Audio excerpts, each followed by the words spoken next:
Yo, yo, yo. It is draft night. I am 2-5. Sports Reports is ordered. We are here for you. Mr. Logical will be joining in a few minutes. But I'm so excited for tonight. But before we even get to tonight, I got to clear up something that I said the other day. I knew it was wrong when I said it, but I was so hyped and I was caught up in the moment. I just kept going. So we always talk about how Sam Howell led the NFL in passing yards for a few week period during the regular season last year. So with that in mind, I made the mistake of saying that Audric Estime, running back from Notre Dame, led the nation in rushing when he finished 8th. You know, he was top 5 in touchdowns, but he did have a period where he led the league in rushing. But of course, the Louisville game took care of that. And, you know, not that he wasn't heard from again, but it was just never quite the same after that. So, of course, many people would say that the draft starts at number 2 tonight with Washington. Do they go Jaden Daniels? Do they go Drake May? I doubt they trade out, so I'm not even going to entertain that. But at the same time, what happens at 4? Does Arizona stay put? Or does Minnesota tickle them a little bit? Does the Giants get involved so they can try to get Drake May if he's there? Are the Raiders too far back to climb up to 4 to make it worth Arizona's while? The Chargers, you know, that's where I think the draft starts. I think the draft starts at 5 because then we're going to see what the Chargers do as far as, are they going to trade out, you know, or do they take a lineman? Do they take one of the receivers and upset the apple cart? And quick, get it off my chest. I hope this thing ain't true about the Giants not trying to take Malik Neighbors because of whatever they dealt with Odell Beckham in the past. Get out of here with that. Like, they went to the same school. And I know people do this whole thing with quarterbacks. Like, you know, this quarterback went to Ohio State, Troy Smith, for example. So therefore, I'm not going to draft another Ohio State quarterback, you know, or, you know, even with Drake May right now, you had Mitch Trubisky on to Sam Howell. Now Drake May coming through. I hope people aren't like, I'm not going to take Drake May because he went to the same school as Trubisky and Howell. So those are just my thoughts. But hopefully the Giants are not looking at Malik Neighbors as the next Odell Beckham off the field or whatever issues they had, because the only thing is they both went to LSU. Like, if Malik Neighbors went to Alabama, are we having this conversation? I truly doubt it. But anyway, you know, for all intents and purposes, the Bears are on the clock. You know, they're going to take Caleb Williams. You know, I like the pick. I think that Jaden Daniels has the potential to be better than Caleb Williams, you know, but I understand why Caleb Williams is going number 1. Mr. Logical in the building, the even kill. Yeah. You know what I'm saying? Representing New Jerusalem, dedicated father and veteran that he is. Fresh off the golf course. He told me that they called him Tiger Rutley. Now the only problem is, I don't know if that's 97 Tiger or, you know, if that's 2024 Tiger. like 06 Tiger. Okay. Tiger. And you know, it would not be a sports night if we didn't have Joel Embiid up here looking like he about to cry. You know what I'm saying? It just wouldn't be sports without that. You know, we got Orlando, the Orlando Magic, with the 16-point halftime lead, you know, over the Cavs. So, Mr. Logical, before we get this draft thing started, I'm on commercial right now. Did you see this Laker bench stat? I'm assuming it's a lot of minutes, not that many points. They in the 2 games against Denver, they have 17 bench points. Not only do they have 17 bench points, all 17 points have been scored by Taurean Prince. Yeah. Miami, in the last 2 years, 4 games against the Boston Celtics where they've shot over 50% from 3. They went 23 for 43 last night. New Orleans, that was easy work for OKC. Of course, we got Lakers Nuggets game 3 tonight as well. Right before I came on here. Hold on. I just saw the replay. Joel Embiid pulled Mitchell Robinson down by his legs while he's trying to shoot a putback shot. And is over there complaining to the ref about it. That's why I said. If it's a night without him trying, you grab the man by his quad muscles while you on the ground and you complaining. Like I'm so sick of him. I like Joel Embiid. I like as far as a player. I'm glad one of us does. You too big to whine that damn much.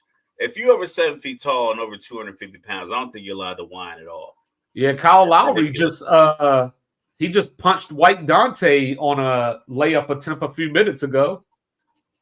Because they know it's over. You know what I'm saying? But it's not over. That's the thing about it. Like they are literally 45 seconds away from being up 2-0. Yeah, but they don't have the mental fortitude to handle the fact that we almost won that game. Let's bounce back. I have a feeling that one of your top veterans between Embiid, Ombre, and Kyle Lowry, Tech, and maybe even kicked out of the game. Well, we got to see. Well, we got to see if they travel, right? Josh Hart was abnormally hot from 3 in the Garden. White Dante hit some threes, of course.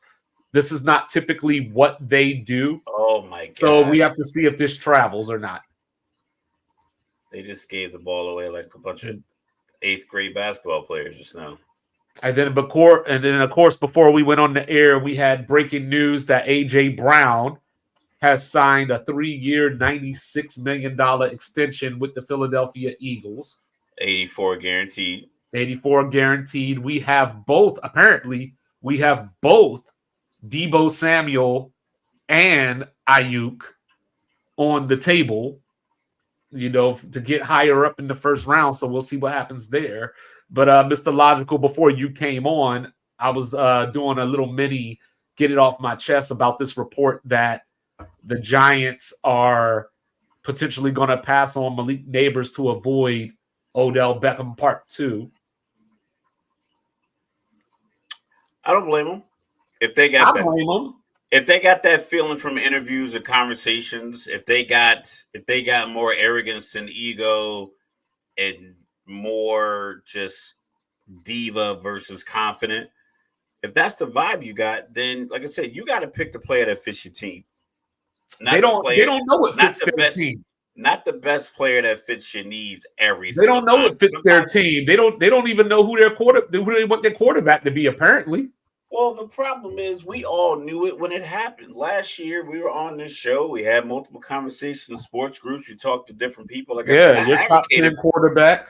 I advocated for his play last season as it rated like touchdowns, rushing yards, impact on game, playoff quarterback. I mean, hell, only 14 teams make the playoffs, and all of them didn't have good quarterbacks. Only, huh? Yeah. I never noticed. Eminem. No, I never noticed until 5 minutes ago that Drake May looks like Lieutenant Dan. I did. I just think he looks like if you drew a white quarterback, that's what he would look like. He looks like all the pilots in my unit. He looks like you told your kid to draw a picture of Tom Brady. and you gotta lie and be like, yo, that looks just like him. 6'4", brown hair, white guy. Like I always mess with the pilots in my office because they'll come to my desk and they'll ask someone like, yo, have you seen Clark? I'm like, white guy, like 5'11" and 6'1", brown hair. They're like, yeah. I'm like, so like all of you, and that it take them a minute. Like, goddamn, Raph, you fucking with me again. I'm like, Yo, I that do is this every week. hilarious. Like sometimes people be, everybody's got a joke about everything, and somebody just told me that Cooper DeJean is 2024 Jackie Robinson. I'm gonna need them to go back to the table with that joke. You know what I'm saying? We've seen Jason Sehorn before. And then I cannot believe it's been essentially, for all intents and purposes, like a generation. Yeah. Since we have a white starting cornerback. But that also comes with scouting. If you're a corner and you run a 4.69 or 4.75, but you're good tactical and instinctive, and you play safety like Harrison Smith, I believe he's white. But sometimes I look at him and think he's just extra beige. Because it's like his features look like he has a little bit more of like African descent than, but like, I mean, if he's a white guy, but like I said, I think people are making a big deal about it. I think that if you can cover, you can cover. If you can play, you can play. You should be able to play in the position, no matter how many people from your school, like you were talking about the Ohio State quarterback. Am I not going to draft Ohio State quarterback because Troy Smith won the Heisman and he didn't work out in the NFL? Right. Am I not going to draft when I brought up Drake May because of Trubisky and Sam Howell. Yeah. But the Trubisky Sam Howell piece, it could kind of make sense if it's the same staff. But it's not. Yeah, that's what I'm saying. So if they had the same kind of success, well, I guess Howell and staff, Howell and may have, but yeah. So, but it's like, for instance, they were talking about Graham Howell in the Texas Tech.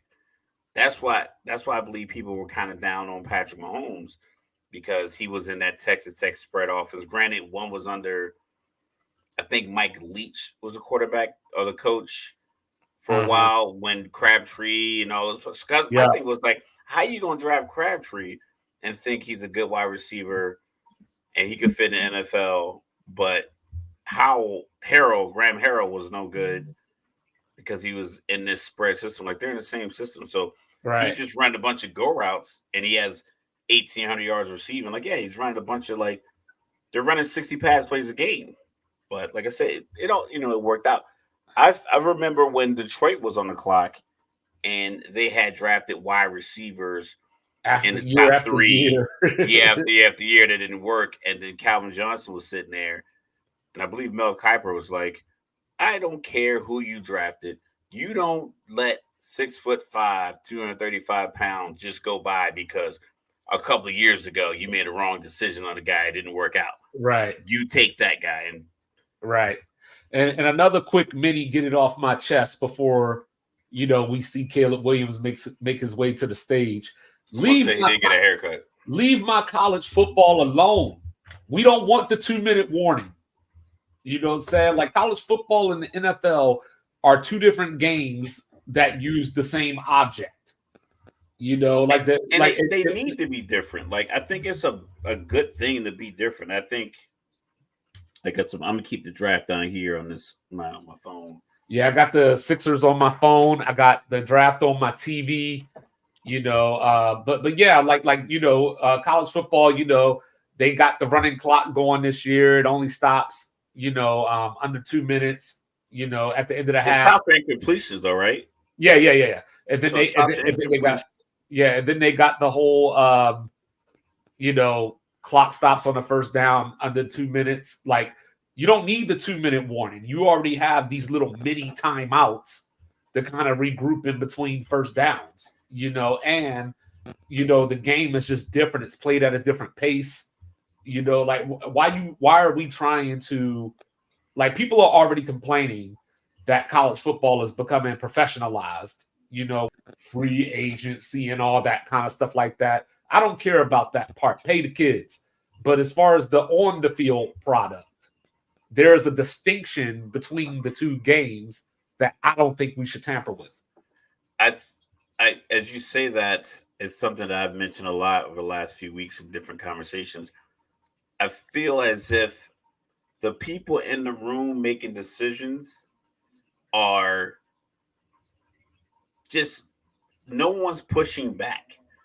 A lot of the rules that come out of these committee meetings and come out of other things, it just feels like whatever the head person in the room wants, they just go with it. You know, like the Daniel Jones contract. We'll talk about that. Like, there's no way the whole staff wanted that deal. Like, that doesn't make any sense. I know the running back coach is probably like, yo, you're really not going to pay my guy Saquon? Like, it had to be some pushback. But I believe people are so afraid of, like, you know, pushing back in fear of losing their job. That's going to be a problem. I think it's going to be a problem for New England at 3. It's something I saw in First Things First. Jonathan Kraft, Robert Kraft's son, is heading up the draft, but he's not a football guy. He's just a rich kid's son. I mean, a rich man's son. They don't have a GM. Excuse me. They're kind of auditioning the guy using this draft, but go figure. The Patriot way, right? Yeah, but they have the owner's son overseeing the draft and making suggestions. It would be nice to see a quarterback here. What if you get a call from New England gets a call from Minnesota? And it's like, listen, we'll give you 11 and 23 this year. A first next year and a second. I mean, unless you want to draft Carson Beck next year, no. You know what I mean? Like, I'm talking about getting 11 and 23. I know what you're talking about, but it just depends on what your goals are. Like, if you're a franchise like New England, are you trying to start to compete, or are you thinking you're 3 years away?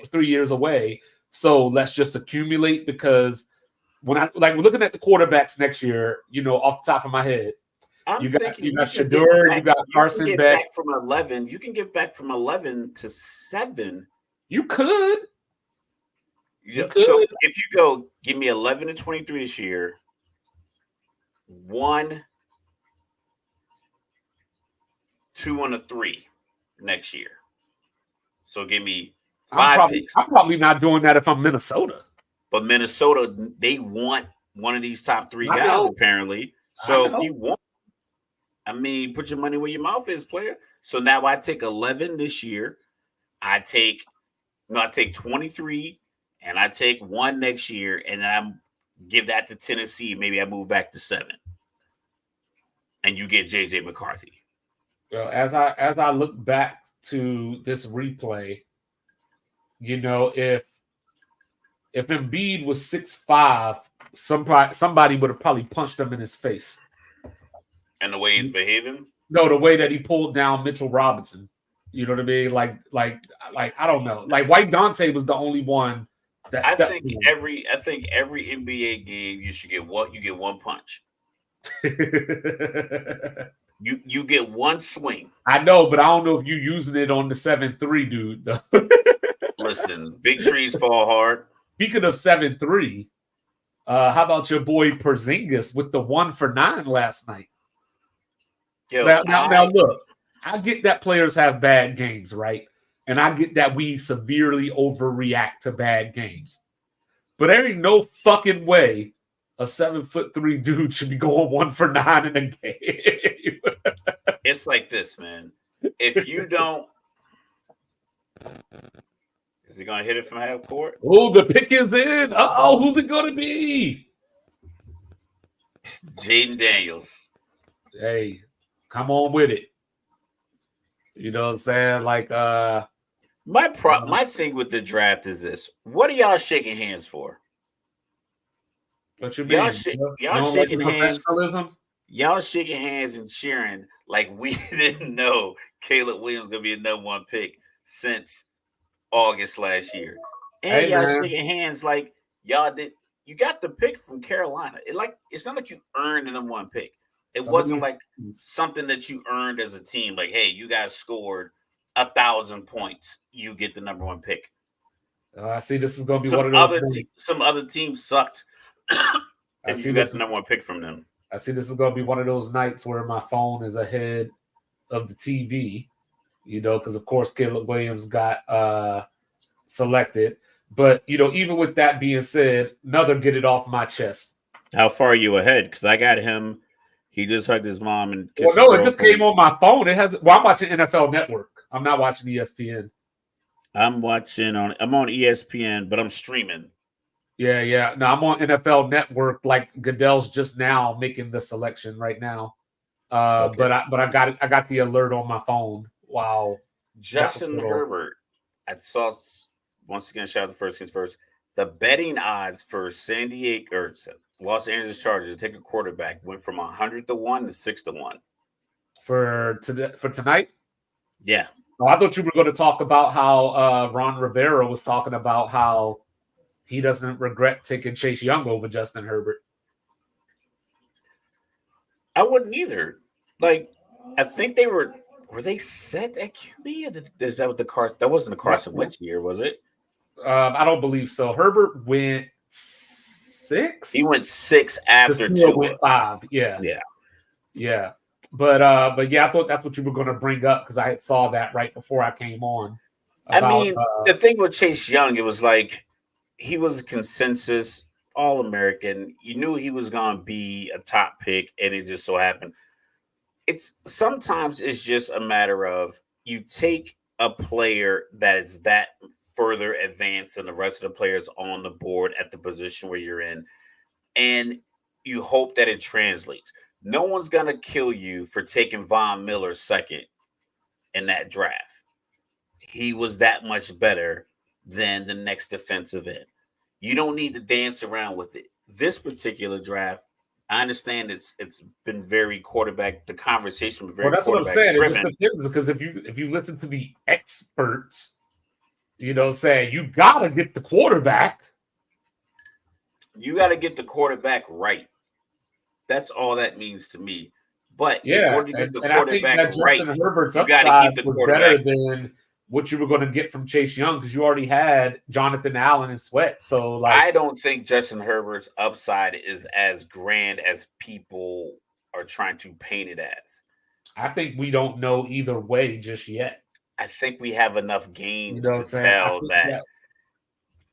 I think we have enough games to tell that certain quarterbacks, and just players in general, are going to be. It's not like our military career. It comes and flows. It's like so many different situations. You're literally going to a different situation. Right, so hold on.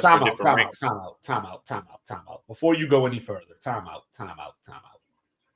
So why, with what you just said, then why is it that I hear about Eberflus holding back Justin Fields as if Brandon Staley couldn't have been holding back Justin Herbert? The Herbert piece is this. Herbert had the team had defensive pieces in place. Derwin James, Bosa, Khalil Mack, good linebacker play. So they had a bad defense. But that's what I'm saying. So they had J.C. Jackson from New England signed as a free agent. So they were good. Safety, corner, defensive ends, bookend defensive ends, and linebacker. Then the coach was going for it on 4th and 2 on his own end with 8 minutes left in the game. And then he was putting it all on Justin Herbert. They didn't call run plays. They did a lot they had talent in Los Angeles. And when it was time sometimes for Justin Herbert to make these throws and make these plays, he didn't make the plays. Same thing with Justin Fields. I said the same thing about Justin Fields. Like, it might be a situation where he is holding onto the ball too long. But with Eberflus, it never felt as if it ever was going to change. It just never felt like he had an imprint at all, or any kind of influence in the game, because it felt like every single week we're watching the same problems. And it's like, you're the head coach. Where's your influence? Staley was gone because of that. Because it's like, every single week we're watching a pretty talented, expensive team go out in the field and look mediocre. We get it. You have a couple of games against Kansas City where you can lose. You can lose games, throughout the season. But they were winning games like 17-10 that they should have been winning 28-10. Right. You know, they should have been doing better in these certain games, in these certain situations. They were they were going for fourth downs and getting them and winning by one possession in games where they should have been up by two possessions. Right. They should have been taking these, but yet they're going for it on 4th and 3 to preserve a victory against, you know, a Cleveland team a couple years ago. Things like that. And going for in bad situations. So it's like you're going for it in a bad situation where you should have kicked it, punted it, or kicked the field goal and let you put your defense back on the field. But it seemed like none of it worked. With Justin Fields, I just felt as if I don't think he had the weapons. I thought Chase Claypool was going to be better because I thought he was such a big target. I just felt like he was just an easy target for a young quarterback. Like, just run him in the same area at the tight end. So you run the tight end at the seam, just give me a 6'5" target to just get the ball to. And it just never felt like it worked out. And I mean, and of course, you know, the difference is that like Herbert did have Keenan Allen, you know, he did have Austin Eckler, you know, but I just think that the coach was always questionable, and quarterbacks get either too much credit or too much blame. Yeah, but Staley's questionable calls were just like everyone thought they were questionable. Like even the analytics were like, "Oh, why are you going for it on 4th and 2?" I know, and that's 20. Why I have a hard time blaming the quarterback. But when it came to like making the throw, when you had the opportunity to make the throw, I'm not saying you got to go 17-0 every year, but certain games, certain moments, you got like Justin Fields' problem was that they lost a lot of games by one possession because they'd be up a possession and he'd make a mistake, the game would get tied, they get the ball back, and he wouldn't like if there was a fumble on, say, the Tampa Bay Bucks, New England Patriots, and granted Tom Brady's like the highest of the high, but just something as simple as the Bucks are up 24-17. Leonard Fournette fumbles, scoop and score. Now the game's tied. There's 8 minutes left in the game. Tom Brady gets the ball back. Right. Is Tom Brady going to go out there and go 3 and out? Jaden, it is. It is Jaden, ladies and gentlemen. Jaden Daniels, number 2 to the Washington Commanders. No, yeah, but so Justin Fields, and so would Justin Herbert. They both do that. I think it's two sides of the same coin. It's just that one coach is so glaringly bad publicly, and Matt Eberflus doesn't seem to have a real. But I think Herbert falls. I think Herbert falls into some of that Matty Ice range where he goes out and gets you 27 points. Everybody's talking about all the defensive talent that the Chargers had, you know, and all this kind of stuff. They give up 28 points, and then we say Justin Herbert didn't make the throw in the moment. And I'm like, no, he had 27 points, though. Justin Herbert's touchdown production has gone down every single year since his rookie years. It has. You know, that's on him. They also brought in a very conservative offensive coach. That's not win-loss. That's not wins and losses. That's simple. Your production on the field. He threw the ball way more. Right. And talk about how his top 2 receivers were hurt all the time. True indeed. You still threw the ball 700 times. Right. And you got 25 touchdowns. Which we know is a failing proposition to begin with. Like, you know, he shouldn't have been throwing that much to begin with. You know what I mean? And that's the thing is that, like, I think that we're blaming him for the dumb decisions of his coach. It's not a blame. I'm talking about. Okay. Blame is the wrong word. But I think it's too early to say that we've seen the best of him. You got 4 years. You got 4 years. Rich Gannon wasn't an MVP candidate till like year 10 or 11. Yes, and there's anomalies, but for the most part, how many guys go 4? Sam Darnold, is the jury still out on Sam Darnold? No. Okay. Because Sam Darnold never looked good. But did he ever have a chance? Yes. With who? Who was with everybody besides? I mean, he played. What do you define chance? As far as like what Justin Herbert has, as far as the talent base around him, what Justin Fields has, what Trevor Lawrence has, what I'm gonna say Mahomes. I don't want to use Mahomes. What CJ Stroud has, with these other quarterbacks. No, but you know what? Not every quarterback needs that to succeed, though, and that's the problem. Is that, you know what I mean? But like after you see like we're saying that, you know, for a quarterback to succeed, you got to be stacked or something. When we know that that's not true, the great quarterbacks still make it work. That's what I'm saying. So even when you're not stacked, I still need to see flickers and glimmers of, okay, it's in there. You don't get that if every year your numbers fall off. Like if every year your number for 4 years you start here, and then every year as the expectations increase, the results are less. Expectations increase again, the results are less. So you new coach, results are less. So it's like, I'm not knocking these guys for not being the ultra successful Matty Ice first touchdown pass in the league goes for a touchdown. Right. I'm not saying every guy has to be Joe Burrow after the injury, bounce back and go to the Super Bowl, or every guy has to host the championship game of their conference like Patrick Mahomes. Well, he hosted 5 and he played in 6 total. Right. Or even guys like, every guy doesn't have to be Lamar, give me 2 MVPs. But if I look at what you've done and it's like, I don't think you're up to standard. I don't think your ceiling is as high as people wanted to think because you've underachieved. That's different. Justin Herbert's ceiling is what it is. And we can't be like, oh, well, he hasn't reached it yet. He's underachieved. For 4 years, 4 years is a long time. That's when you... Isn't underachieving not meeting your ceiling?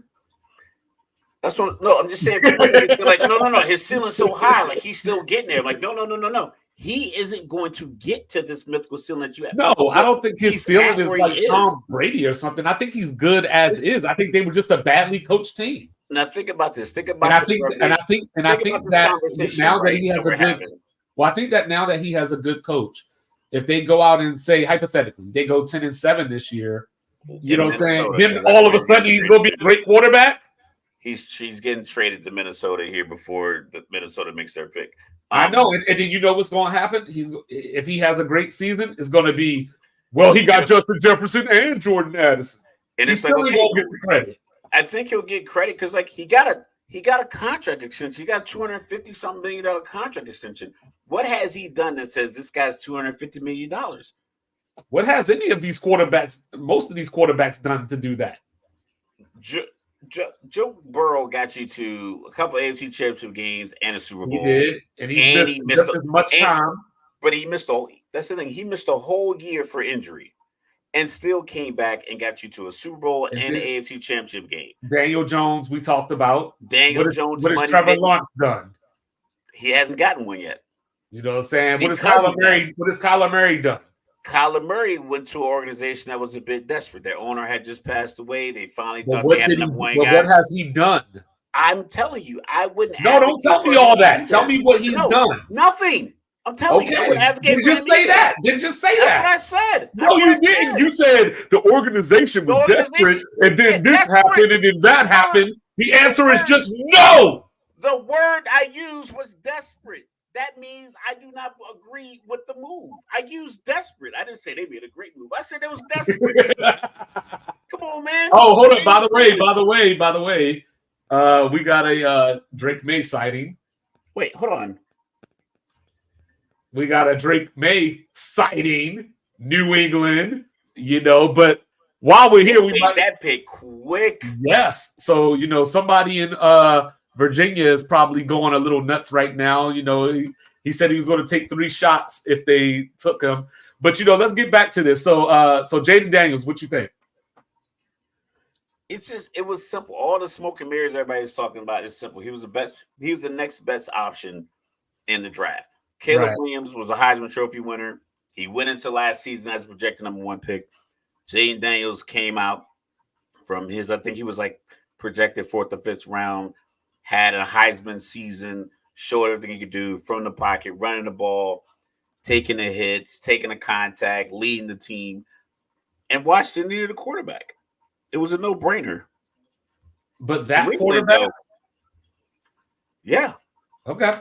I'm good with it too. I think he opens up a dynamic in the offense that Washington hasn't had. That, I can't remember the last time they had that besides RG3. Because they got McNabb. You don't have to run them. Like, you just have to look at like. No. I just mean just being able to, like, just having that to for the defense to game plan for, and and for keeping plays alive by not necessarily just taking a step forward, but you can laterally keep the play alive now. Whereas Drake Maye in New England makes sense just off of, here it comes, just off of demographic. You know what I mean? Another guy, another tall, handsome brunette quarterback. No, I think Drake Maye is going to be better than a lot of people do, like just from the standpoint. I think Drake Maye has been getting some of that. What I say about Jokic, where he's the quarterback that people have propped up, and a lot of people on the outside are like, "Oh, the great white hype." You know what I mean? And then they've attached that to him now. I think it was more the fact that I don't know if people watch North Carolina football games. Well, that too. That's a big thing too. I think that's more of it. I think we know USC football comes on later. It's a big popular brand. North Carolina football does not outshine North Carolina basketball. I think people just didn't watch a lot of Drake Maye, nor do I think people understand what makes a good NFL quarterback based off of watching him play in college. Right. Because defense is way different. Can't think about this. If you're playing Middle Tennessee State, their corner might be a 19-year-old freshman who will never play at the next level. Mm-hmm. And he doesn't know all the times because he didn't study the book. Everybody putting in their pick early, but the Bears. This got to be Marvin Harrison, right? It has to be Marvin Harrison. Yeah. Okay. Once again, I think everyone thought, "Oh, we're gonna go 1, 2, 3, 4." No, Arizona's not letting. I don't care who you call. They got the camera on them, but like, I didn't see him on the phone. But I'm pretty sure they called him. I mean, if they didn't call him, if they picked somebody, they didn't pick him. I'm like, I mean, I do believe that Malik Neighbors could be better. Malik Neighbors didn't get the call. But his body language. Yo, these dudes are killing it in these suits, though. I'm gonna give them that. I think they did it right because this was a couple years they were getting a little outrageous between the NBA draft. But these, like the suits I've seen so far, is like pretty legit. Yeah, I've been dying off of that Carmelo commercial. Yo, with TJ Ford and Kendrick Perkins. People was texting me because they didn't know who TJ Ford was. Yeah. Yo, you see the picture, the commercial? Oh yeah, the commercial's on right now. You see TJ Ford. You see TJ Ford's the Milwaukee Bucks promo picture when he was wearing with the big ass shorts. Yeah, you can't go bald head and no mustache. You gotta have at least a mustache. I don't know. I've been thinking about it, bro. Nah, you gotta have something. You can't go Wesley Snipes. Next person call me Darius Rucker or Steve Harvey. You know what I'm saying? We scrapping, bro. I mean, I just call you Kenny the Jet Smith. Oh, here we go. Marvin Harrison it is.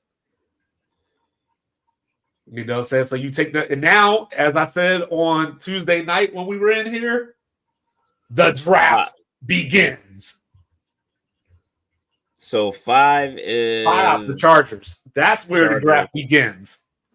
Because I think with the Chargers, no one's getting JJ McCarthy, dog. No one's jumping for JJ McCarthy. No, not even that. Not even that. But the Chargers have so many. They can go Malik Neighbors. They can go Odunze. They can go a lineman. Like there's so many different things that the Chargers can do. I'm gonna go Malik Neighbors. They could go Dallas Turner. You know, there's a lot that I mean. I doubt they go Dallas Turner, but I'm just saying. I'm gonna go Neighbors. I'm gonna go Lyman. I'm gonna go Latham. Latham. But I think that the Chargers just hold the next, I'd say 4 to 5 picks in their hand. Like everybody's gonna have to react off of what they do. Yeah, but that's the thing. All these rumors that we talked about as I'm looking at the draft clock tick down. And because the Giants are after them. Yeah, none of the rumors that I heard were just great fodder for television. None of it made real practical sense, in my opinion. Oh, don't do the jinx, Raph. Don't do the jinx. No, moving As up. you're talking, somebody's going to pop up on the screen like we have a trade, the New York Giants. I mean, if they do it, I'll say the same thing. I'll say the same thing now, and I'll say the same thing in October when the guy they take right now looks like we shouldn't have done that. But that's a clean block. I got the Chargers. Just take Malik Neighbors. We just argued about we just discussed passionately Justin Herbert's progression or lack thereof. Right. You gotta give him a weapon because I think he looks the part. I think mentally he's there. I think he has the right temperament. He obviously has the arm. He has the tools to be good. I just feel like with all of those assets in place, why aren't you better? Yo, you know why the NFL is the number one sport in America? Because I got an NBA playoff game on and I'm watching something on mute. That like I'm not even listening to the draft. I'm just looking at the TV screen while I got a playoff game right in my face that I'm not even really looking at. I got the draft. I got the game on the iPad because it's more action, and I got the draft on the phone because it's just like, all right, I don't really need to see everything going on. They're just going to replay the same highlights. Well, I don't got my charger near me. I just don't want my phone to die. So, I keep one next. I try to keep one next to my laptop, but sometimes it cuts up. But I think the iPad's good to go. So, if this one does start to drain, I can plug and play. But yeah. Like I said, I was deployed in 2019, and the draft was on. I was talking to this guy. He wasn't a big football fan. And he was like, why are you guys sitting here watching the draft? He's like, you guys sound like idiots when you talk about the draft. I'm like, yeah, this is not your thing. Like, I get it's not your thing, but in the same sense, like what you watch, I might not rock with. He was like, right. I like F1 racing because it's just that guy in the car by himself. I'm like, bet I don't rock with racing, but you're a car guy. I'm a sports guy. That's the difference. So it's not. It's like that bad rapper skit. Like, yo, who the fuck is you? Yeah, so I was, I'm always real good with my temperament when I, get into these things. I don't really get too emotional, never get too high, never get too low. Me even keeled. Yeah. But that was the year that Baker Mayfield went number 1 overall. Yeah, that was 2018. 18? Yeah. 18. I was deployed in 2018. Yeah. I was sitting there thinking, like, why did he go number 1 overall? And then I was deployed again the following year for the draft as well. Yeah. Well, like I said, you got the Chargers at 5, Giants at 6, Tennessee's at 7, your squad at 8. The Bears back on the clock at 9, so we'll see if they trade out. But I just think that this is the area of the draft that'll set the tone because we already knew at the very least we knew who the first 2 were going to be. I think we know definitively, realistically, what the first 10 are going to be. I think. I think so. Who the Falcons taking? The Falcons going to take the best defensive player available, probably an edge rusher, because they got the same problem they've had every year is that they have good, decent cornerback play, decent defensive back play, but it looks bad at the end of the game because you're not getting any pressure on the quarterback. All right, well, when they take Latu, I want to see your reaction. When they take a tackle? That sounds like something Atlanta would do, like just something random. If they took a right tackle, I wouldn't mind because the current right tackle gets beat like a drum at a rock concert. So I don't mind. Yeah. Long as you're figuring out, we're gonna either like the Washington Commanders. They could have probably taken some trade offers from like the Minnesota or somebody else and trade out of 2, and maybe they got get a haul of picks, and they could do the whole RG3 thing that St. Louis Rams did to them when they sent out all the guys that they got from the RG3 trade for the coin toss. Yeah, maybe Washington does that at 2, and they could do that later. But bro. I don't have the pick yet, so don't say anything. No, bro. The Orlando Magic are up 34 right now. Yeah, I'm seeing it. What in the third quarter? Home court advantage. They got 92 points still in the third quarter. Yeah. Jalen Brunson looks a lot better tonight. Looking more like the MVP that I thought he was. So we'll see if that keeps up. Obviously, over the first 2 games, he was something like, 16 of 55 from the floor. Just like tonight, Jamal Murray, even with the game winner that he had the other night, it was like still 18 of 48. Right? 18 of 48. All right. Chargers pick is in. Who do you think it is? I'm going Malik Nabers. I don't have anything. I'm at a commercial right now, so I haven't seen. Yeah, I'm at a commercial too. I turned it to ESPN. I want it to be Lakem, but I want it to be Malik Nabers, but I could see it being Lakem just off being a tackle. Yeah, just off of Harbaugh wanting to establish the run game, win in the trenches, be tough. You know what I mean? But they do need a weapon. The good news is this is the draft to get a receiver where even if they don't get a receiver right here, there'll be receivers around later. In top 20, 25 maybe.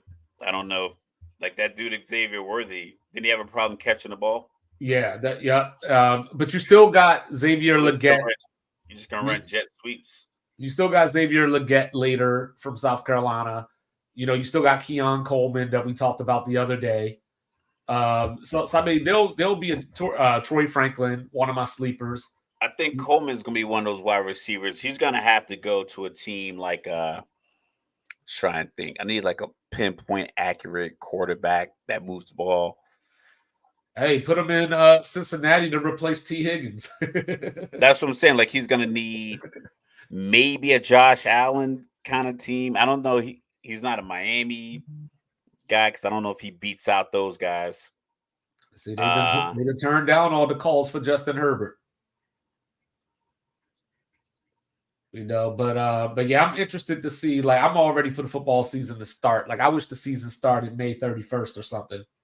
I think this is going to be a problem for Harbaugh. If Justin Herbert really was on the block, yeah. I mean, like, well, really? I don't think he was on the block. I think people were just how was that relationship going to form with the coach and quarterback when your first move when you get here is to trade away one of my favorite targets and then try to trade me away? Yeah. I know it's a business. I mean, Jared Goff, he bounced back from his trade, but yeah. All right, here we go. The pick is coming. Well, they went tackle, but it wasn't the tackle I said. That is interesting. Joe Alt it is. His family looks boring as hell. Apparently, he's supposed to be the next, I can't even remember the dude. Joe Thomas. There you go. He's supposed to be the next Joe Thomas and everything. And his dad got drafted 21st overall in '84. Yeah, I remember that. I heard that today. Joe Alt, so the question that I have is that he's a left tackle. You gonna move Rashad Slater to right tackle? Right. That's exactly the question. Whereas, I mean, Slater's already established. So, I mean, make the rookie move, I guess. So that might solve itself. But he's 6'8". That's kind of big too. Yeah. I don't know if that's good for a tackle. Can he bend? Can he bend with guys like? Well, let's watch this film on the screen. Well, the film is like these guys aren't bending the edge like. You know what I'm saying? Look at that word on the screen. Athleticism. Like a prime Von Miller. I like between him and Lakem, I think that Joe Alt is better at this moment, but Latham may end up better. So the draft starts at 6? Yeah. And then because I figure Tennessee is probably going to pick up Latham since he's going to still be there. I had Tennessee taking Alt. But so I think Tennessee is going to go Latham. So the Giants, I guess we're going to find out. We're going to find out how true these reports were. Do they go Odunze here? I don't know, but this celebration is just. It just doesn't seem like a guy that's got drafted 5th overall. No. It was like you just found out that he got in some online school. It's almost like finding out your favorite WNBA player has a colorway and not a shoe. Yeah, even though it's definitely not a colorway, it's definitely a shoe. But yeah, shout out to Buddha Too Cool. Ramon Meadows. Shout out to the guys. We had a nice little debate earlier, but Real Sports 365 stand up. Yeah, we in the building. I appreciate it. It got me through my day. It made me think. It got me on my my groove. Yeah, shout out to had me bringing that smoke the mic already with the Justin Herbert. All right, the pick is in. The Giants got to take Malik Neighbors, right? Yeah, this is quick, man. Like that wasn't even enough time to brush your teeth. Oh, by the way, I thought that was a bad pick by the Chargers, but we'll keep going. Okay. It just par for the course. I don't mind it. Like I said, knowing Harbaugh, like just the identity that he likes to present as far as like we're going to be the tougher team, we're going to run it down your throat, we're going to be this, like it makes sense to me. I mean, might as well because you're going to face 8-man boxes because you have no wide receiver threat. Well, I mean, the draft's still going on. You know what I mean? And like I said, we heard that DK Metcalf, is potentially out there. Or DK, I should say. Yeah. And then, so I mean, there's T. Higgins is out there. You know what I mean? So I mean, like. But do you think he's gonna? Because going tackle at 5. Who's a left tackle? You already have a left tackle. So you're gonna put your left tackle that's in the league now, who knows the schemes, knows how it works. I'm assuming you'd move him to right tackle. Since he's been in these rooms long enough, he can understand. I think he can understand the difference to move from left to right. Yeah. But where are you gonna get your threat? Where's your where am I? But that's what I'm saying. I don't know if Harbaugh, like we want them to have a threat just because of Justin Herbert and how young he is. But like I said, Harbaugh is more of a smash mouth dude. So, you know what I mean? Like, that may not be his vision for the team. I mean, you still need somebody. You know what I mean? Yeah, that's what I'm saying. Like, but I don't think that he thinks, just going off of how we've seen him build teams before. Is as bare as we think it is. Right. Because, I mean, I like the Palmer guy. I don't know if he's, a number one or not, but this is his chance to find out. All right, here we go. Malik Neighbors it is. Yeah, that's a no-brainer. Yeah, it should have been a no-brainer, like all this diva talk. So the Knicks, White Dante from the other side of the court. Let's see, I don't know if that counted or not. I don't know, but he got a dunk a second ago right in front of Embiid. And well, Embiid can't jump. At all. Shout out to Wardell, a.k.a. Steph Curry, with the Clutch Player of the Year award. Naz Reid is the 6th man of the year. That's my pick. So 76ers down by 3 at the half, 58-55 Knicks. As we watch some of the highlights. Cameron Payne is probably one of the funniest players in the NBA. He's like the bench version of Jordan Poole. Like, he'll come in the game and do one thing and just be he would get 6 minutes a week and just be at there. So it makes me laugh every time I see him. It makes me laugh. Jalen Brunson with 17 at the half. OG Anunoby with 11. On the Philadelphia side, Embiid 17 and 5, 5 for 9 from the floor. Maxey is 3 for 10. So going home hasn't helped him so far. Tobias Harris with 6 points, keep it up, and he might be, what he needs to be, I guess. So Tennessee signed Calvin Ridley. They did. They signed Tony Pollard.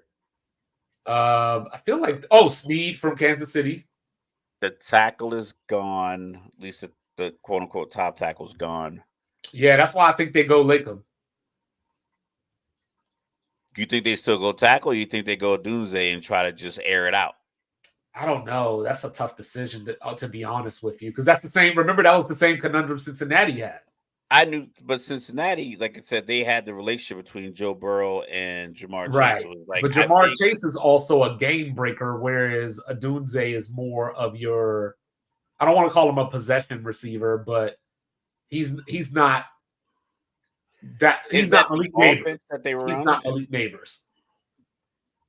Like if it was Malik Neighbors here, I would entertain it. But Odunze is not that type of receiver.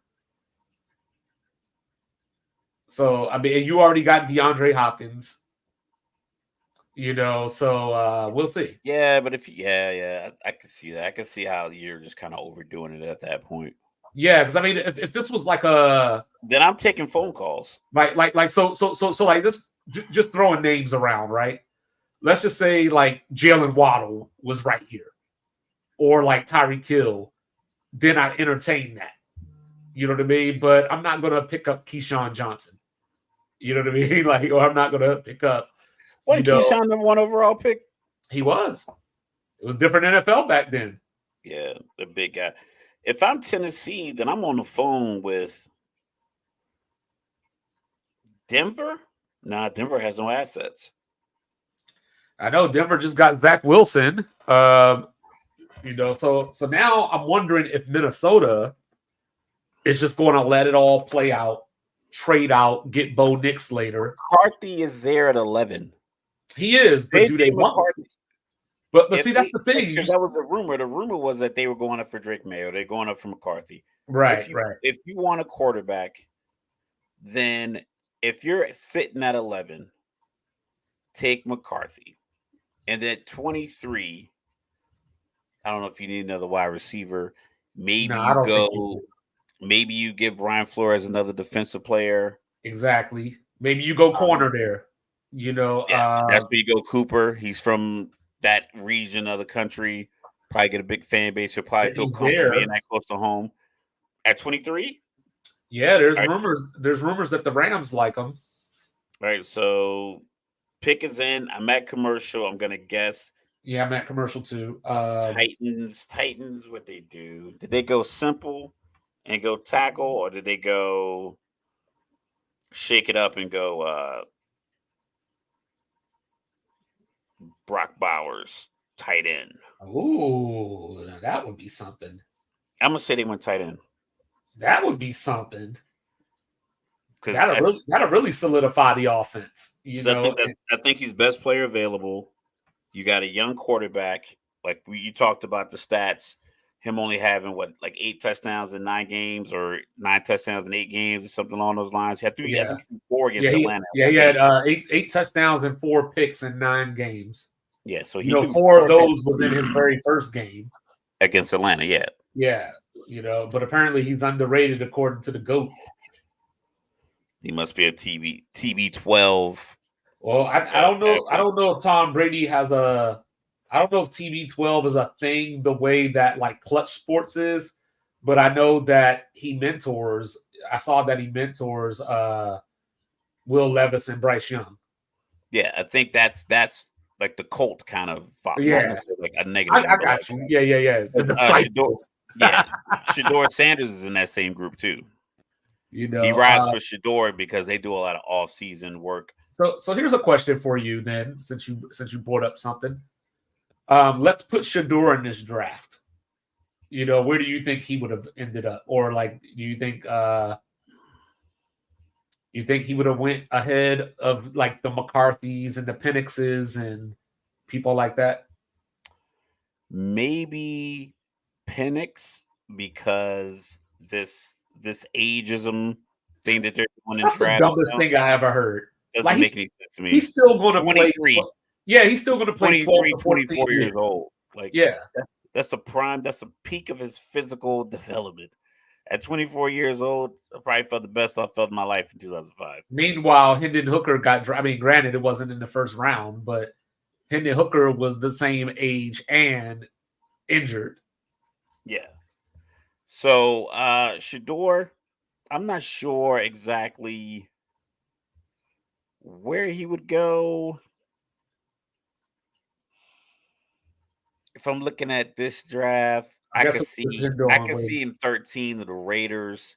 Well, I guess it would depend on where Deion let him go. Deion didn't say. I believe I heard him say something like, "Damn, we already hit the Instagram." What Instagram? Oh, neighbors. They cut us off after an hour.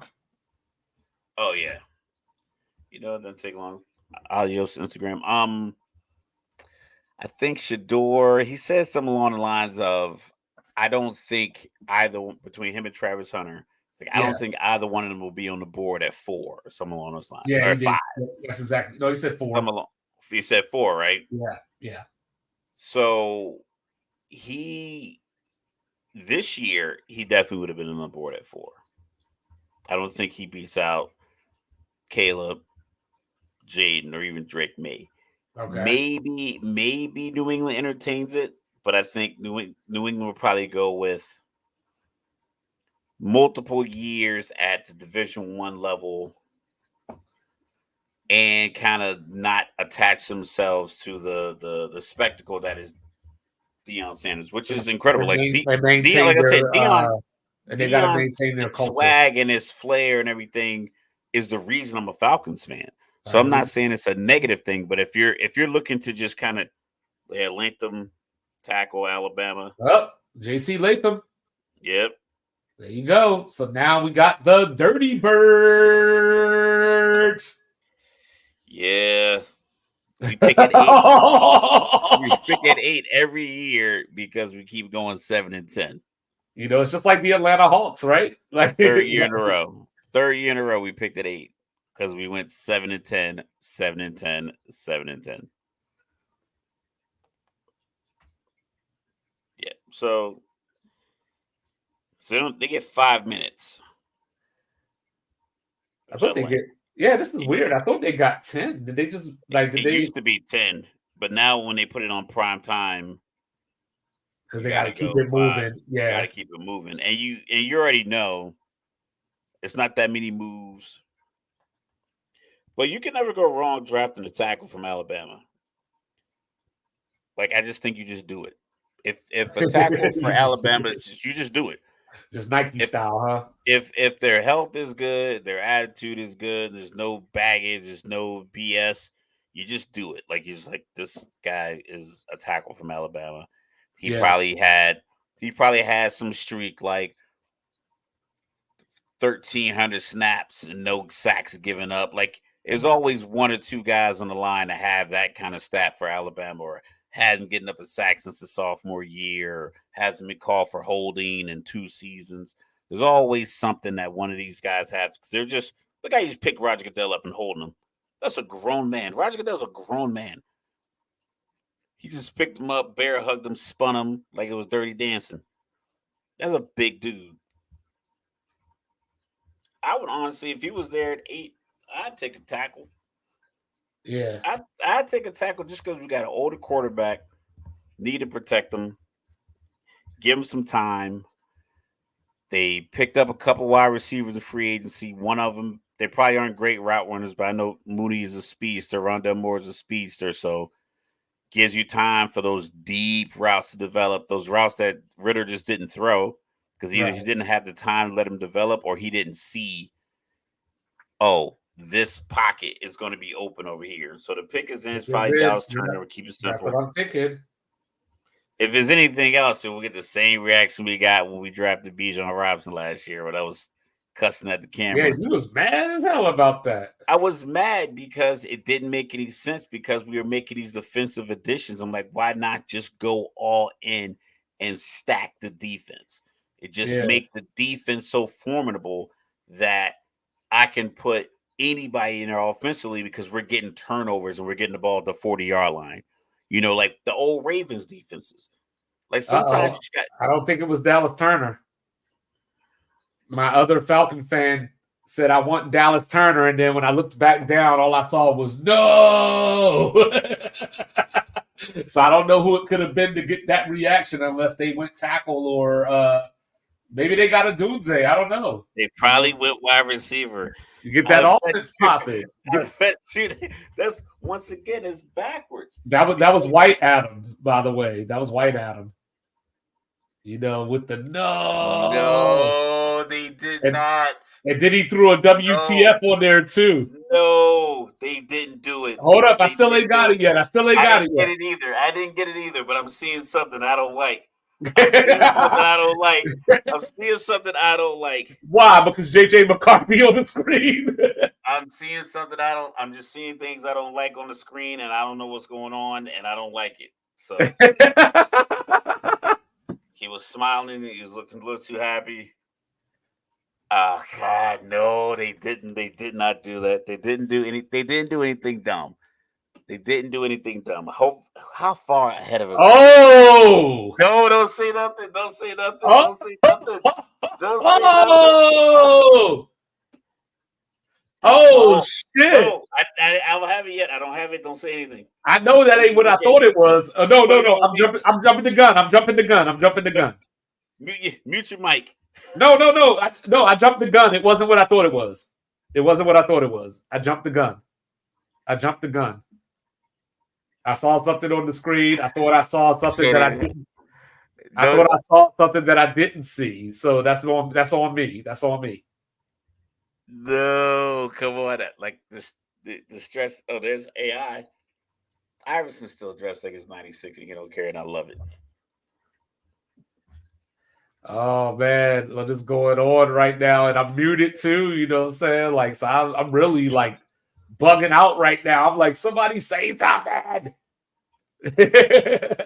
I'm looking. Look out! Look at me! I'm covering my eyes.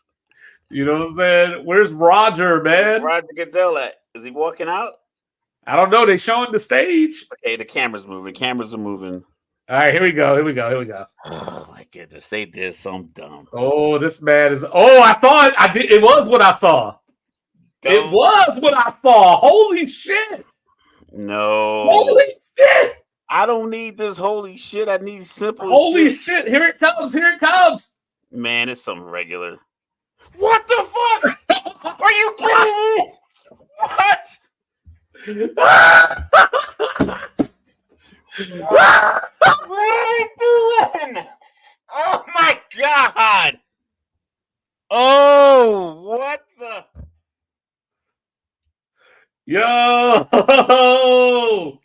Now the draft has begun. Ladies and gentlemen, Michael Penix Jr. is an Atlanta Falcon. I guess the Falcons got their Kirk Cousins replacement. Mr. Logical has left us. Mr. Logical has left the building. Oh my goodness. I can't believe what I'm seeing right now. Oh, come back, Raph. Come back. No, so when I first saw it, right? I saw his name on the screen, but I thought they were doing the thing where they show like the best players available. So I thought they were just but it was stuck there. So I was just like, no way. So I even got on my phone and I was like refreshing and everything, trying to see what was going on. And then, yeah, when it came on the screen, I was just like, oh, I did see what I thought I saw. You just paid a guy 4 years, $180 million, 100 guaranteed. What are you gonna do with the court at 8? Atlanta was like last in the league in sacks again. This is why I'm not buying the more gear, man. Ooh. Well, I mean, like I said, I don't know. You gotta have your No. You gotta have your replacement, man. No, you don't. No, you don't. This dude gives you nothing. He gives you nothing unless the dude you paid $200 million to gets injured. He gives you nothing. And if he beats Kirk Cousins out, then the dude you gave $180 million to is of no use to you. Right. What if this doesn't make any sense? This is every single year they just fucking break my heart. Every year is like, why do I cheer for you? I should work for you and tell you what not to do. This is so dumb. You could have traded down to 17 and got him. Number one Sports Reports is ordered fan, Chris Mercado. Somebody check on Mr. Logical. So just in case y'all were wondering, America, Mr. Logical does not have the big Penix fever. It just doesn't make any sense logistically, man. Like, I'm a logical thinker. If you want to get the backup, then trade down. Like, you still. This is nuts, man. You could have got a haul of picks. You probably could maybe one of these edge rushers slips, and you can still get them later. But it's like, why are you getting them right now? Why are you paying the dude? You just paid him 2 months ago. You just gave.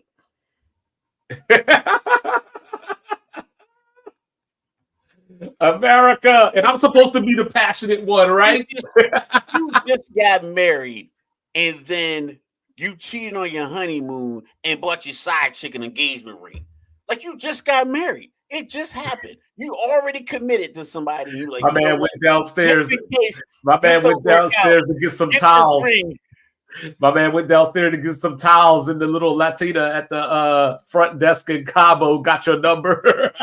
Got you locked in.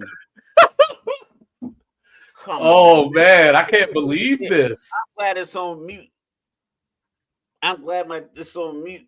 Oh, all right. So now, now the Bears are about to get Dallas Turner and run the NFC North. Yeah, I was about to say we're gonna come back to Penix real quick. So if you're the Bears now, is that the move? You go Turner, or do you grab a Dunze? I don't need a Dunze. I got Keenan Allen and DJ Moore. Well, we're about to find out in a second. You know it's a bad move when the other team comes right behind you and makes. There's Rome Odunze to the Bears. Listen to 2-5 when he speaks. I thought it was going to be Rome Odunze too, because I thought Dallas Turner was going to be gone. But if I'm like, well, if I get another edge to go with Sweat, come on, man. How am I a fan of this team? All right, now let's get to it. All right, so top 10 pick, you got to pay him like $20 million. Yeah. Check the rookie scale. So if I remember correctly, I'm gonna pull up the rookie scale. Signed a 3-year deal, but you could get off of it in 2, right? It's 4 years. Oh, it's 4 years. Sorry, you can get off it in 2. A year, 100 guaranteed. You maybe get out in the 2, but it's 100 guaranteed. He getting 100. You gave $100 million to a guy. Minnesota just moved up. Well, they're gonna get JJ McCarthy. It's time. I'm just dumbfounded right now, man. Like, I just don't understand. Like, look. So when we were talking about the Chargers, right? The Chargers could have went any way, and I would have been like, okay, that makes sense. Like, if they would have went receiver, I would have been like, Herbert needs a weapon. If they would have went lineman, I would have been like, Harbaugh needs to, he wants to smash mouth. If they would have went defense, I would have been like, hey, defense has been underachieving. Maybe you come off Khalil Mack, whatever. With the Falcons, I'm literally like, what? And I love Michael Penix. What? But that's not the answer. They were 7-10 last year, and this is why. These kind of decisions is why they hired and they kept Arthur Smith for that long. It just. And then I just want to point out too, after all this, like you were talking about earlier, the TV stuff. After all Nobody had that. After all this talk, we've had one trade so far. And no one had Penix going to Atlanta. I didn't hear it at all because everybody else is like, why would you even entertain a quarterback when you just paid? Yo, you could have just kept Tyler Heinicke. Yeah. Woo! And I mean, I don't get it. So okay. So Drake London is coming up to be paid, right? Next this off season. You still got Kyle Pitts. You know, you've done nothing with, and he has no trade value because you don't throw him the ball. You don't treat. You got all the running backs. So like what I'm getting at is, if you didn't get Kirk Cousins, this move makes sense because now it's like all of our players are on the same timeline, and the quarterback is, we don't have to pay him for a few years. But now that you already paid Kirk Cousins and you did this, it's like, well, I got married and I proposed to my side chick. That's what it is. That's literally all it is. But it's not that you're Super Bowl or bust. Then I committed. I proposed to my side chick and I told her, when this doesn't work out in 2 years, I got you. We coming right back here to Cabo for the ceremony. It's not that stay on ice for me. It's not now that Super Bowl or bust because you're Atlanta, so it's not Super Bowl or bust. It's not. It's. But at the same time, it's like, then it makes sense. You're in a division with Baker Mayfield making over $100 million, Derek Carr making $100 million, and the 5'7" guy who can't see over his line. All you need is 9 to 10 wins. This guy doesn't give you a single win unless the dude you paid a bunch of money to where you couldn't pay other people gets in. So you have no other threat. You have no offensive identity, and then you're going to put a rookie in there. The offensive line is not that solid and strong. You just have big running back. It just, none of it makes any sense. If I'm sitting in that room, I'm like, why are we getting a quarterback right now to sit him on ice? Why are we putting a ring on the side chick, keeping her on ice for 2 years?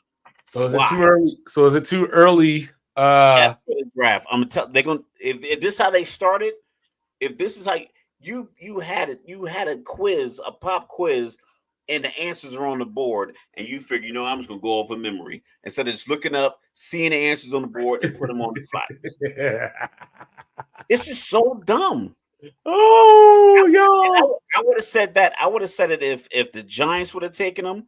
If anybody that just paid their quarterback, I don't care when you can get out of the contract. The reason you're drafting in the top 10 is because your team underperformed last year, unless you're Chicago and you had a trade or whatever the case may be. Right. But Chicago still drafted 9 based off their own win-loss. So it wasn't like they were out here picking it up. So you're in this position because you are a losing franchise and you consistently lose. So you have an opportunity to make a winning move, and you make it by signing Kirk Cousins. Good, solid quarterback, young core wide receivers. Now, boom, let me bolster this defense. Let me get them some short fields. Let me keep money around to pay Terrell, because that $45 million you gave to Kirk Cousins, you probably could have extended AJ Terrell. If you knew you're going to take a rookie, you don't do it this way. You take the rookie on a rookie scale, you pay everybody else, or you take the quarterback that's the best available, you pay him everything, and then you get rookie playmakers and you put them out there and you hope it works. You don't do it half and half. You don't make peanut butter and mayonnaise sandwiches. And in Atlanta, you just found out the hard way that your logic doesn't remain loyal to you because you're not loyal to the logic. I was going to tell you again, not now. All right, so JJ McCarthy, with his girlfriend on the screen. Hopefully his dad ain't nowhere around. Oh, wait, that's dad's be groping their girlfriend. Their dad be groping the girlfriend. You know what I mean? Sixers are up 2, 7:20 left in the third quarter. Tyrese Maxey's up to 18 points now. Jalen Brunson shooting the air balls off the side of the glass.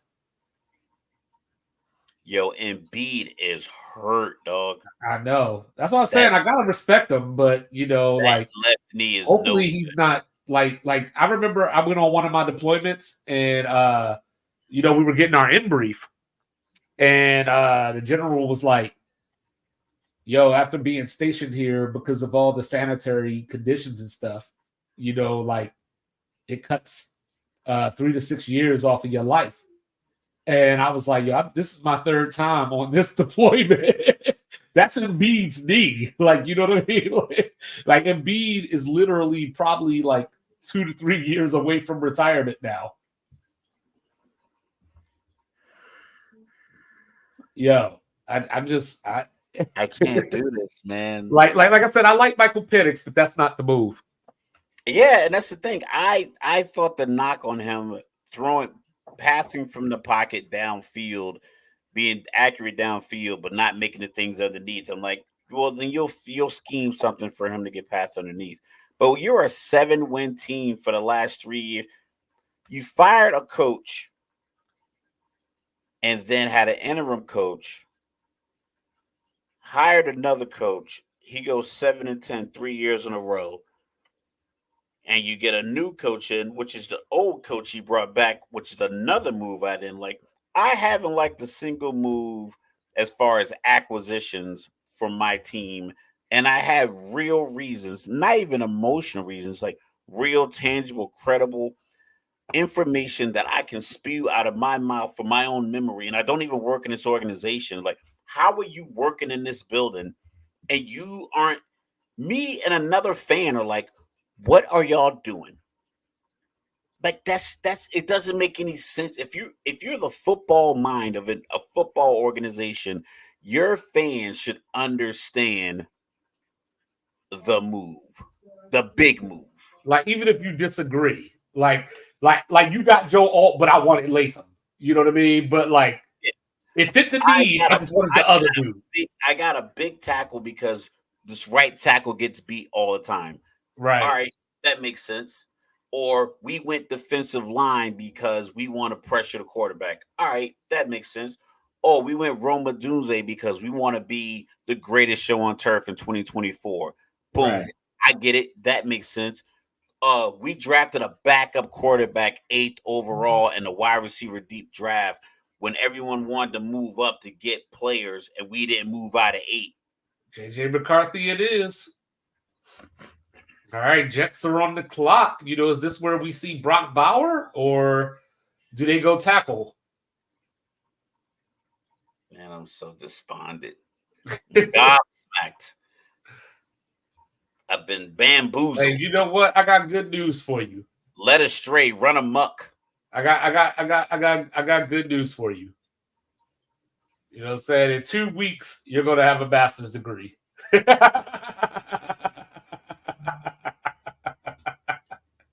Silver linings. That's the playbook.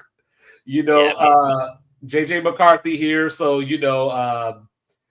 we're going to see. The good news is he's going to an offensive-minded coach, that is going to set him up for success. He's strong. I'm so out of this. I'm so done. I'm so out of it, man. Like, I literally, if the Jets make a better pick, I'm changing teams. Well, okay, so going to Florham Park. Are you changing teams if the Jets get Brock Bowers? The pick is. And that's another thing. Everybody's pick is in mad quick. It's like, did you even try to trade out of 8? They could have got 13, man. They could have you could have got Penix. I swear I hate watching these college highlights. It's like, look at his arm strength, and it's like, yo, look at that receiver that's open by like 20 yards. And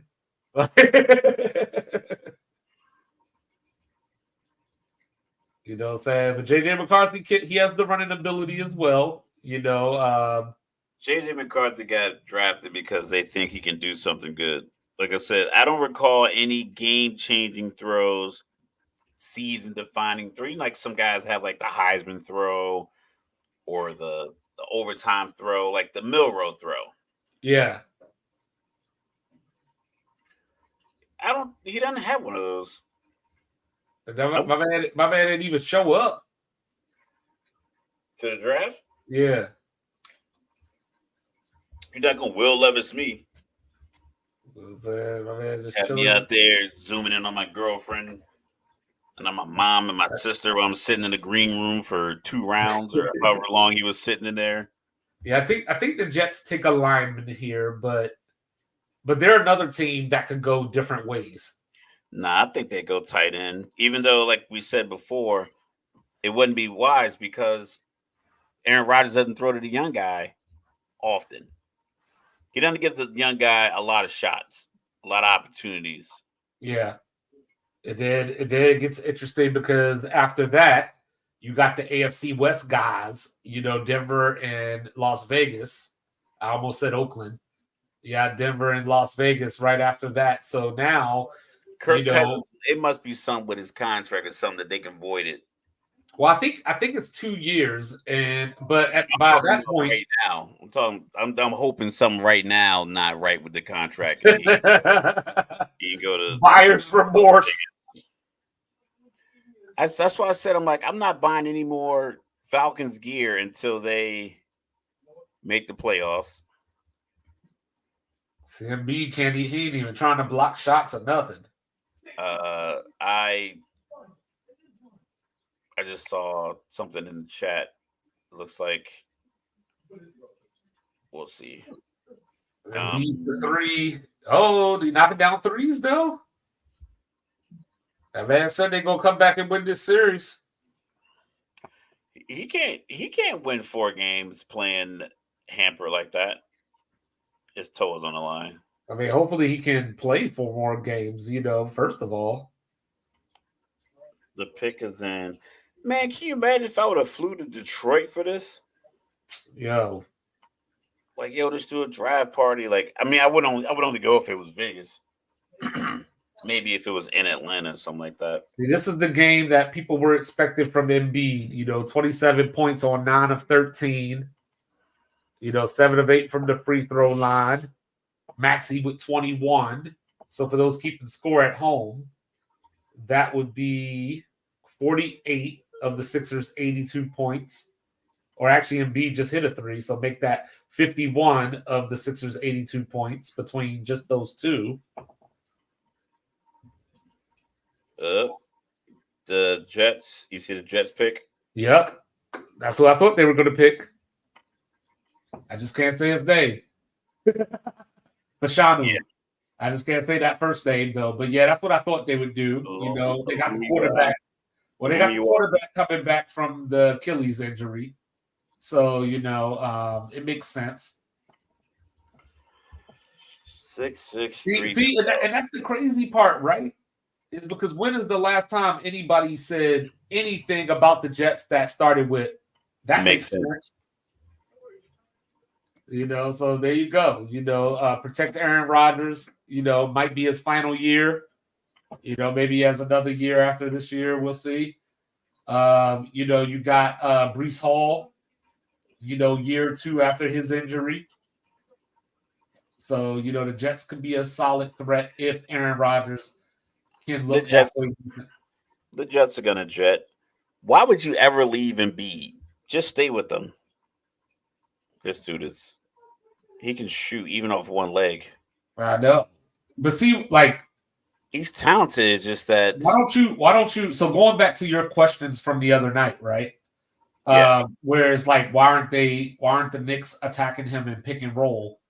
Why aren't the Knicks trapping him at the top? Because I don't think Tibbs is a good coach. I don't think he's a good strategy coach. Okay. Because there's no reason to ever leave Embiid. They did it again. They just did it again. Yeah, you don't back to back. Yeah. You don't leave them. Soft switching and soft trapping the guy with the ball. It's just play man to man and stay with him. It's like Boston last night, right? I'm gonna make Jaime Jaquez and Haywood or Haysmith beat me, but they're beating me. Yeah, but I'm not going to adjust my defense or pressure them. I'm just going to say keep beating me. So this is what they just did. They showed pressure with Hartenstein on the ball. He switched to Maxey, put DiVincenzo on Embiid, and it's why? Just leave DiVincenzo on Maxey Right. Hardenstein on Embiid, and if they kick it to him, then trap with a guy that's not guarding Maxey. Right. Like, send somebody else to Embiid. Like, the guy, whoever's guarding Kyle Lowry, you pull that guy and have him come put the pressure on Embiid. What I'm trying to figure out, and I don't know if this is a Nick Nurse thing or if it's a chemistry thing. And he's playing with a brace on, too. But where the hell is Buddy Hield? He comes in and out. I know, but, like, I mean, I figure, like, he's played 3 minutes tonight, so I don't know if he's hurt or not. But maybe he just doesn't hustle. Maybe, but I'm like, like a plan against the Knicks, like, I don't know. Like, I just feel like, maybe he only does like the one thing well, and it's like, I need you to do other stuff. Yeah, because game 2, he only took 3 shots in 14 minutes. Game 1, he played, let's see here, he played 10 minutes and took 2 shots.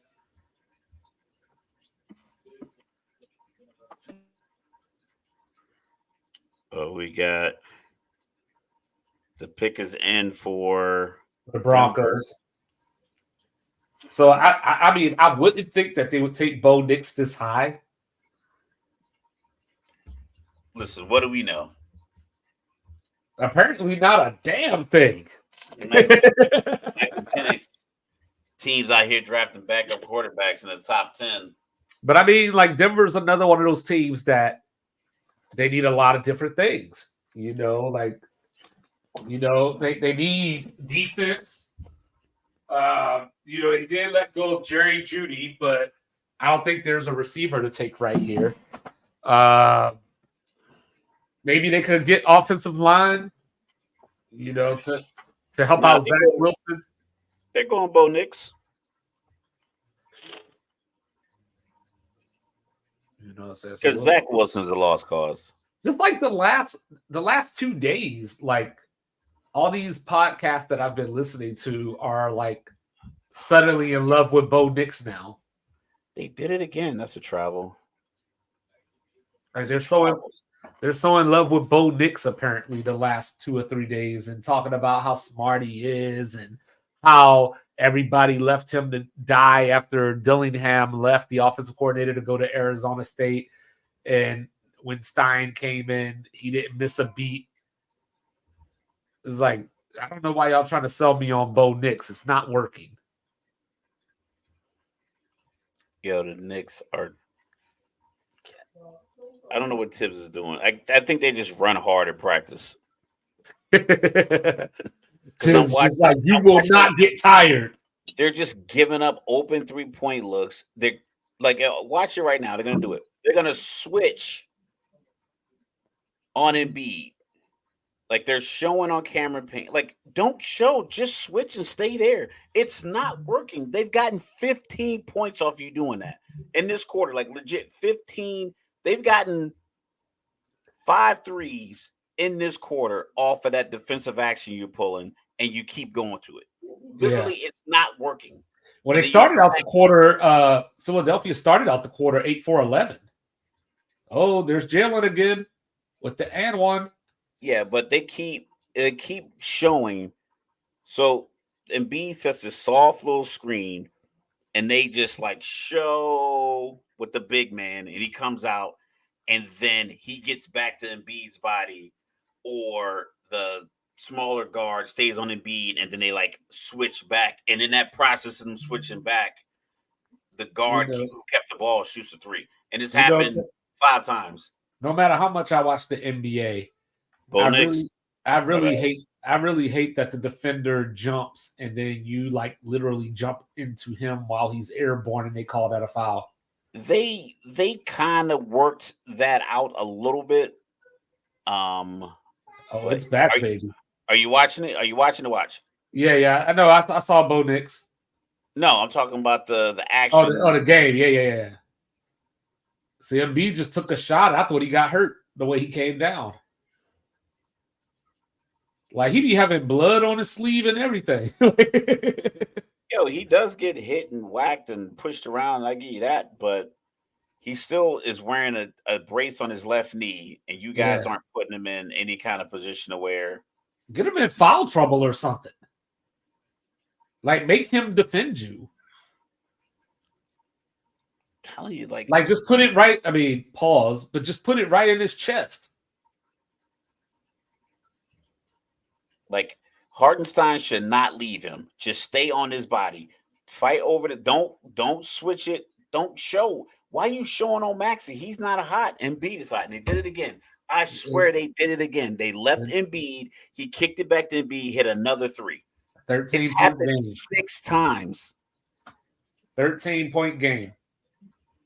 Because they've given up 18 points in the last 4 minutes. Are wilded. They are wilded. You know what I'm saying? Joel Embiid, 35 points, 12 of 17, 4 of 6 from 3, and we got another quarter to go. And this is what Tip was saying. Hustle. I was reading his lip. Hustle, hustle, hustle. God, he's the worst. Like a campaign, what I tell you. Boy, be in the game for 3.5 minutes.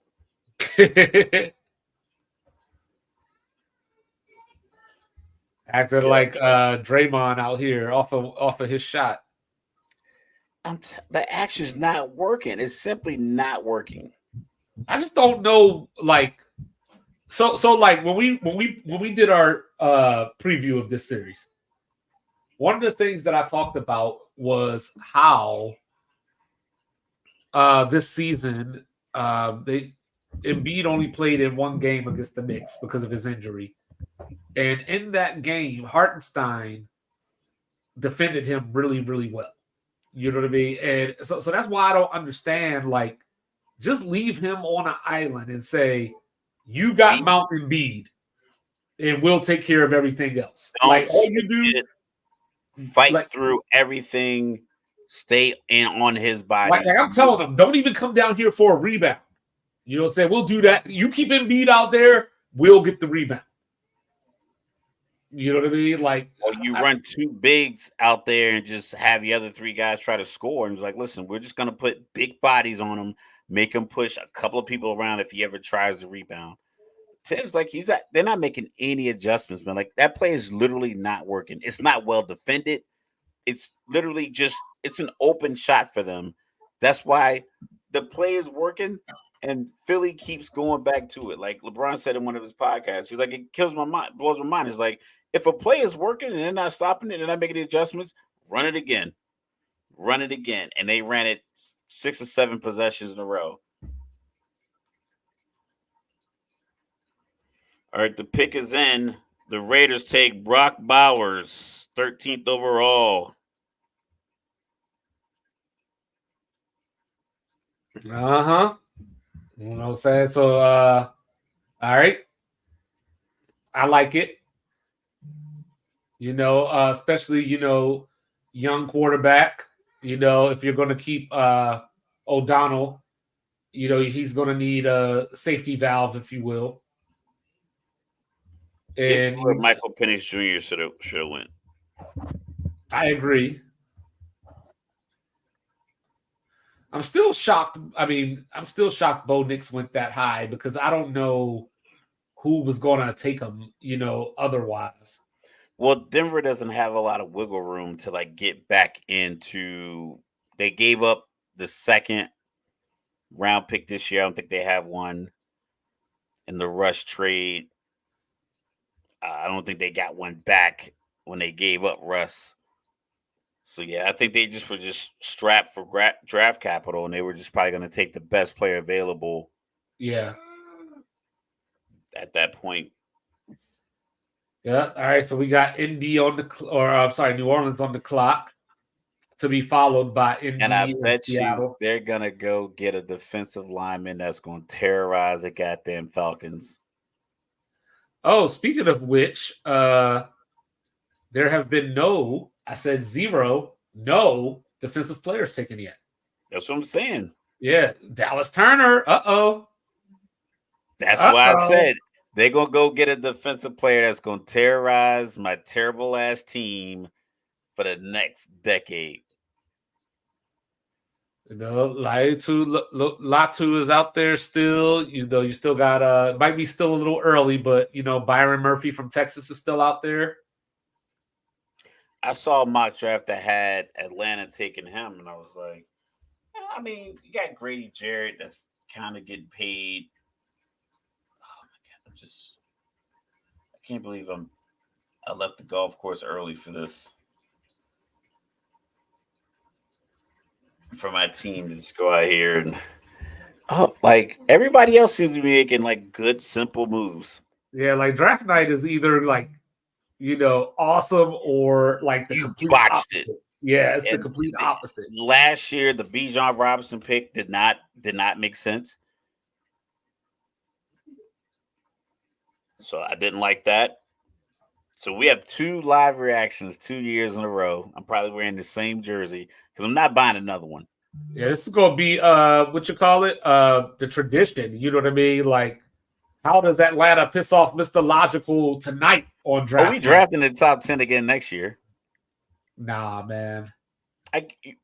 The defense has been the problem for Atlanta, and it's been one piece in particular every single year since the Super Bowl run, and even during the Super Bowl run, they've never been elite on the edge. Beasley had a good run one year, and I think it might have been a Super Bowl year, but that's because they had Keanu Neal and Deion Jones playing linebacker and safety.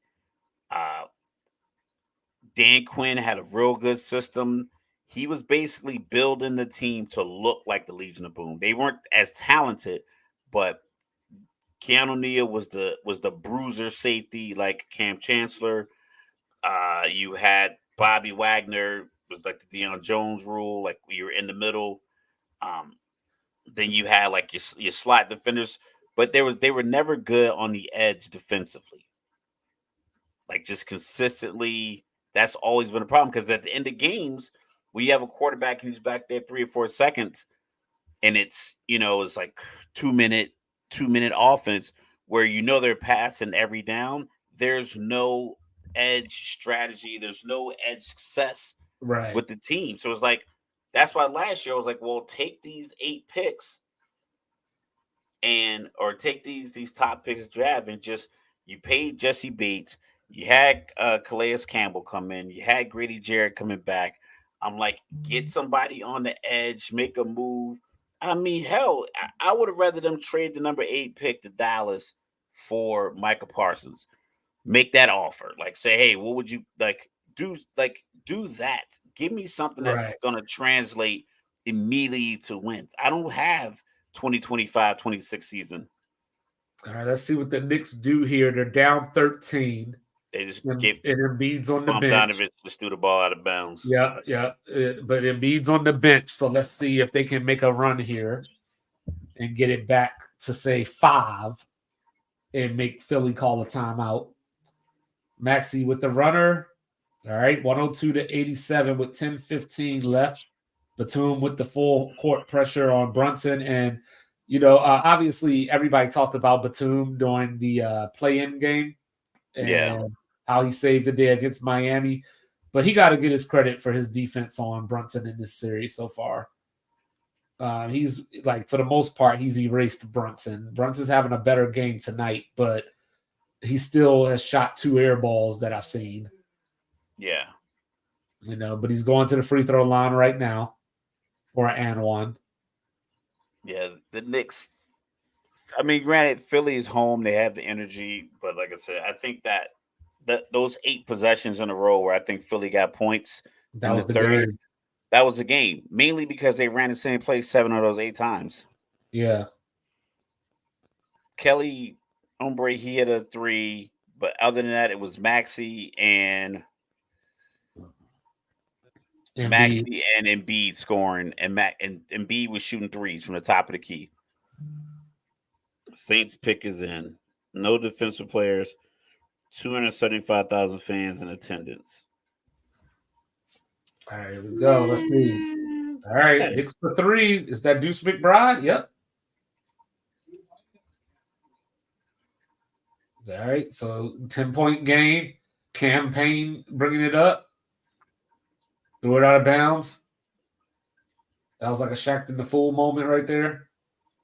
Yeah, I'm like 10 seconds behind you. Wow.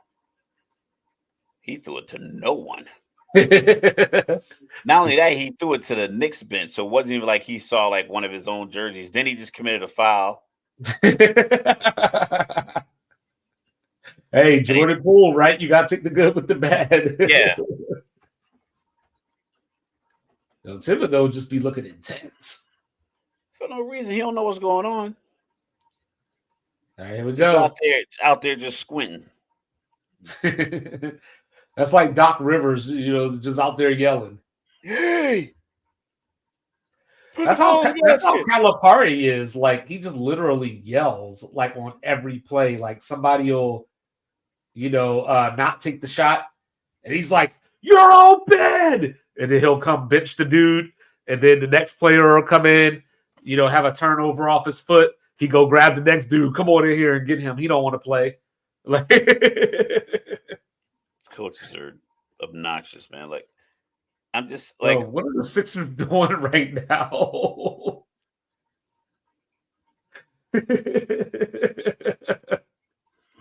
They push. They're just giving out free throws. The pick is in for the Saints. Did Dallas Turner have a bad interview or something? Like, why is he not off the board yet? I mean, I've heard that he's got attitude issues. He's kind of like the rebel without a cause, if you will. I don't know. We already know he's a dirty player. So I don't know. Like, maybe hopefully he don't got some of that Burfict in him. Yo, that dude was out here like laws didn't exist, let alone rules. I know.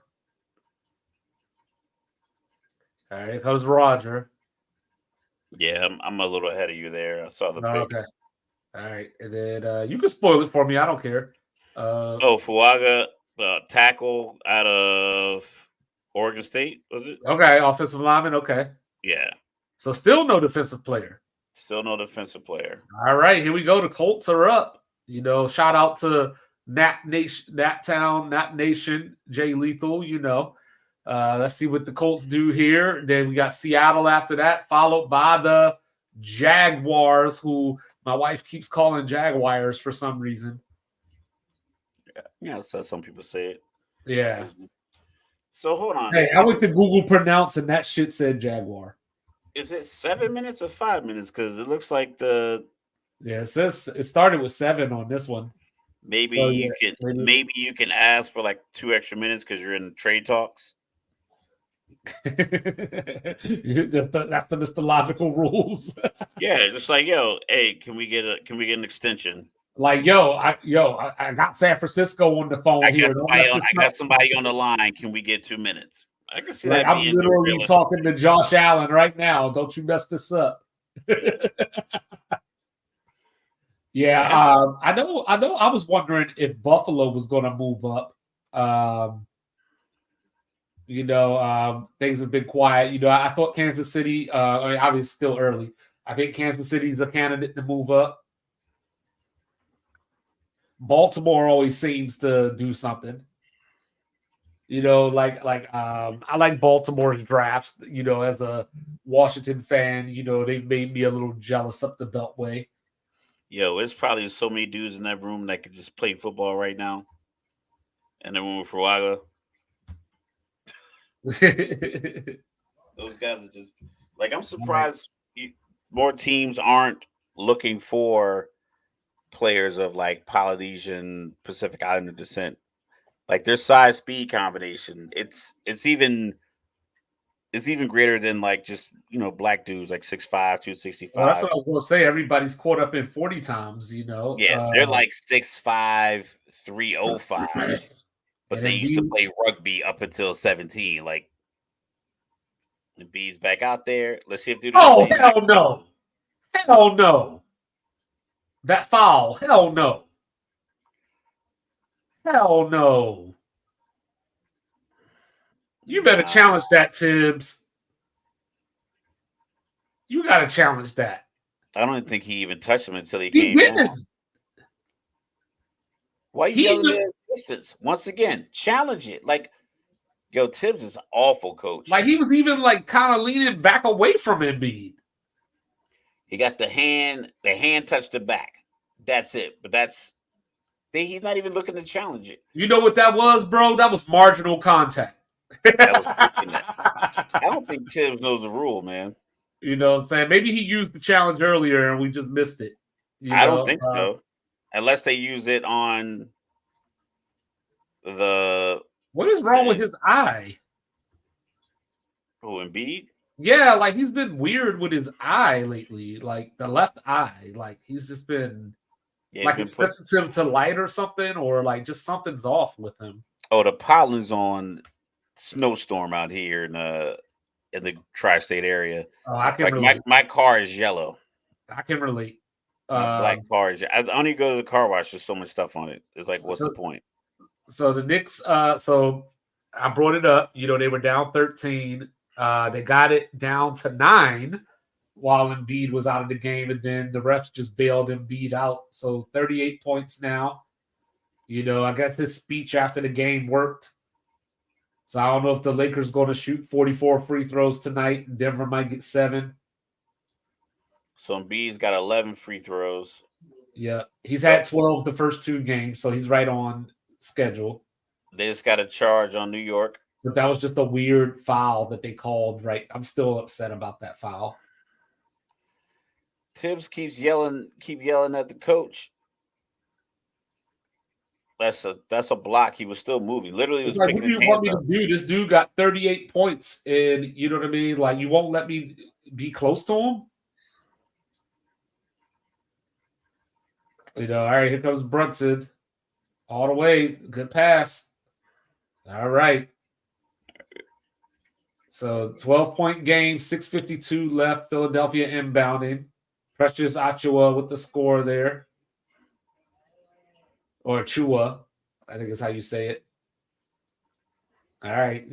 I love this part where the players just be looking at their phones and, you know, so I'm thinking we're looking at the pick right now, or, you know, like I think Quinion Mitchell is the pick, the corner from Toledo. Yeah, that would make sense. Embiid for 3 over Brunson, and it's good. Because they keep that same damn action where they're leaving Embiid wide open at the top of the key. He has 41 points. He might got 43, but yeah. Oh, yeah, he does have 41. Then he passed that last one, yeah. Josh Hart with a 3. So, you know, but you can't keep going shot for shot with him. You got to get a stop. You know, you won't. So what you're not going to get you one of those Falcon title belts. I'm not getting the. Oh, indeed! Oh, here we go. I guess he gonna get fouls now. I mean, that one was a foul, but I'm just saying, like, you know, I guess this is that part of the game where. Yo, his knee. He's not playing game 4. Well, like even shooting over Brunson, he was like not even like. I don't know. Like it wasn't even a natural shot. Like he was still looked like he was trying to draw the foul more than he was actually trying to shoot the ball. They should, if Tibbs had any kind of basketball acumen, he would just look and say, "Who do I have on the bench that's 6'10" and up, lengthy, that I can get just to bother Embiid, give up 3 or 4 fouls." But he brought Achiuwa in, so you know, like maybe he's 6'7". You know, I thought he was closer to 6'9", but he's not 6'11". I need a long, I need this dude's 7'2" and he's shooting threes. Yeah, yes. What the Colts going to do? You know, but I thought that coming into Philadelphia, I thought the series was going to go back to New York 2-2. Latu. There you go. Defensive player finally. Is that the actual pick or are you guessing that? Nah, that's the actual pick. Okay. Finally got our first defensive player off the clock. Ain't that such? 15 picks in. You know, is it an offensive league? In a passing league. You know, all right. Now the Seahawks are on the clock. So I'm real interested to see what they would do because I thought that they could be a surprise in the Michael Penix sweepstakes doing what Atlanta did because they can come off of Geno after this year. So I thought that they would potentially draft a local guy, send Geno on his way after this season. Atlanta is the worst front office in the NFL. And what about DK Metcalf? Allegedly, he's on the block. So if you're Seattle, what do you do here? Like, you went corner in the first round the last 2 years, or not? I mean, not in the first round, but you got go edge. I could see him going edge and getting Dallas Turner. Just for value. He was rated as one of the best defensive player in the draft. You get him at 16 without trading. Yeah, because you got they got Woolen later a couple of years ago. They got Witherspoon last year, so the defensive backfield should be pretty sturdy for the time being. And then they did lose Cody Barton to Washington last year, so I guess but there's no real linebacker. Like, depending on what you do with Dallas Turner, but your traditional linebacker, there's nobody in range here because Junior Golson is probably closer to the end of the first round.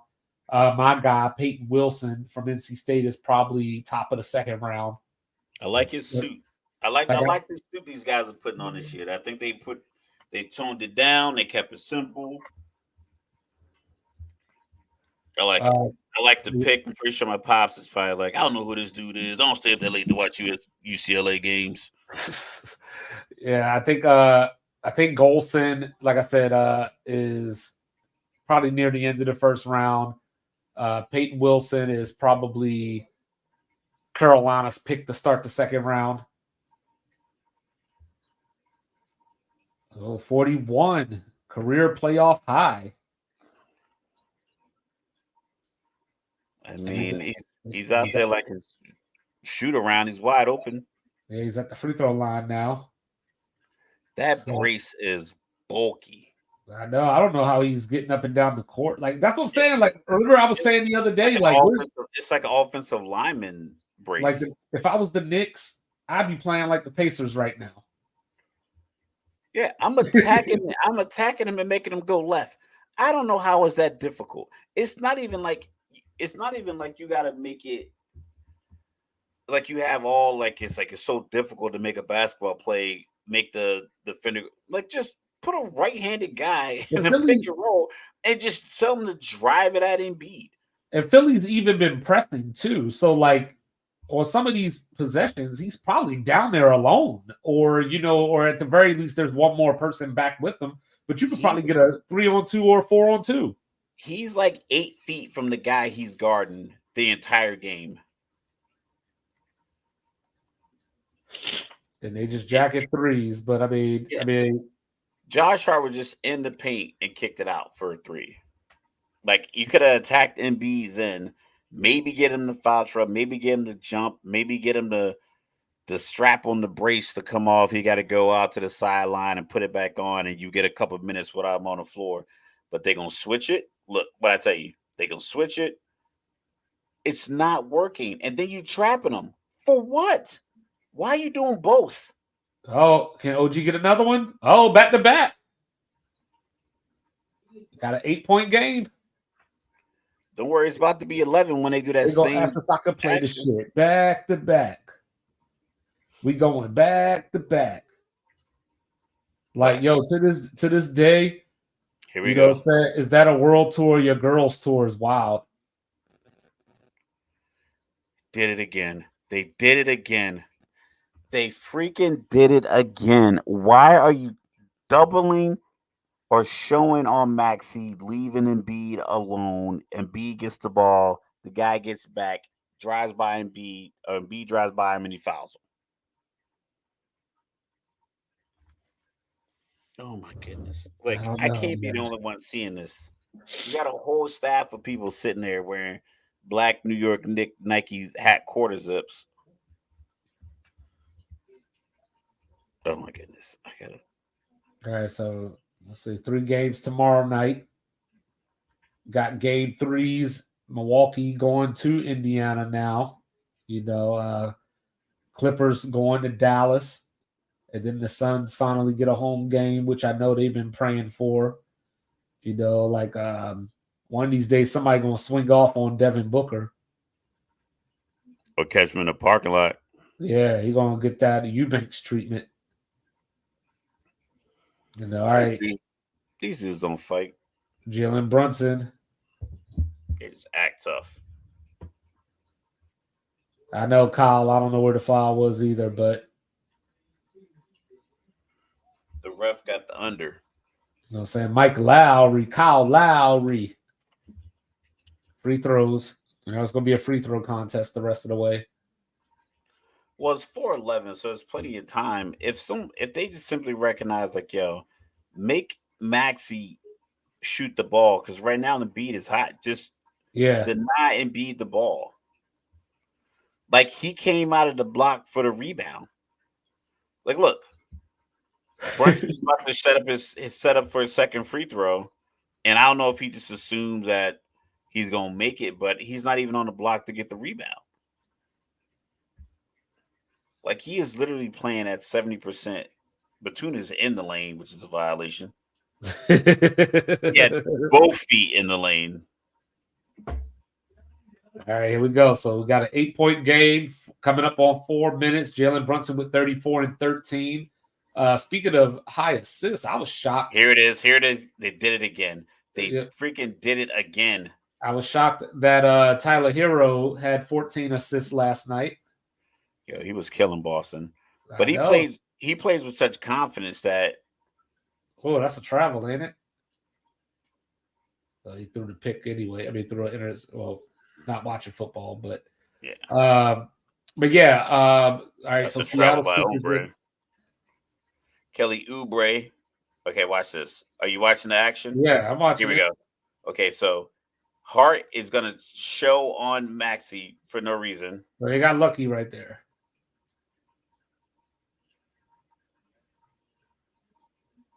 They got lucky. Okay, here comes Brunson up the court. So according to the ESPN draft predictor, there was a 5% chance that Dallas Turner was going to be here right now. That he was going to be at 16? Yeah. I bet you Mike Milk Hyper is saying some real genius stuff right now. Screen. Oh, my God. Speaking of it, like, Bam Adebayo on some of these screens, man, like, I know, like, they don't call moving screens a lot, but he didn't even try to stand still. Bam be straight up twerking on people. Yeah, he didn't even try to stand still. But they say that happens, like, with the smaller guards. They kind of let you get away with it because you're a smaller guard. Yeah. So you can, like, use your elbows a little more, maybe hook a little more. Yeah, I know. I like all these unwritten rules that are illegal that they choose to call, like, at random moments. Yeah. Like in the NFL, you can call holding on every play, but why? Like, why impact the game that much? Right. Yeah, you'd be there all day. It'd be like a 4.5 hour, 5 hour game. Like, this first round look like this is gonna be like a 4 hour first round. No, like, I thought since it wasn't 10 minutes, I thought we'd be up to like 20 by now. All right, here we go. Roger should be making his way out any second now. Are they showing Osan? I said, then my peoples stand up. The Rock. It's the ROK. Remember, I used to give cheeseburgers to was that a little swamp rat or raccoon thing? Yeah. The Benjo Beast. Yeah. So did we count as Rock Boys? No.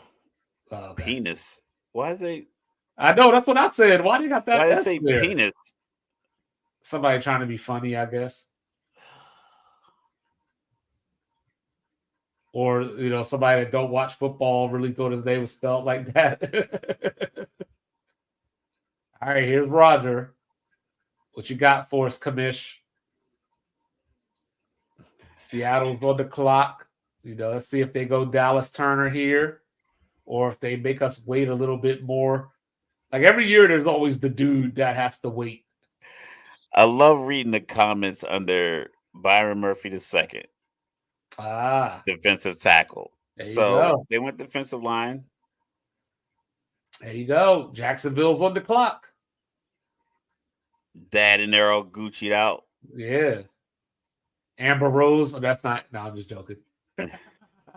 Black people show out for events. Look at the hair. I know. Black people, we show out for events. It's not a person in there that's on camera. The hair ain't fly. Like your hair ain't fly, you gotta go to the back. I know. Dad got the like, spray barbershop was closed. You can't get up in this frame. Yeah, Dad got the spray with the gray beard and the Gucci sweatsuit. Said I like the pick though. We saw what Aaron Donald could do. For the defensive tackle position. Minnesota. Oh, we got Minnesota moving up again. Oh, I guess when you make a trade, or it has to be some kind of 10-minute, and the pick is in. They getting Dallas Turner. They got to be. They got to. For Flores, they got to. Which is a great pickup for them. I like it. The North is going to be a bloodbath. Like the NFC North might look like the AFC North. Yeah, you see what Dallas Mike posted in the group about and Michael Penix next year. Yeah. Yeah, I saw that.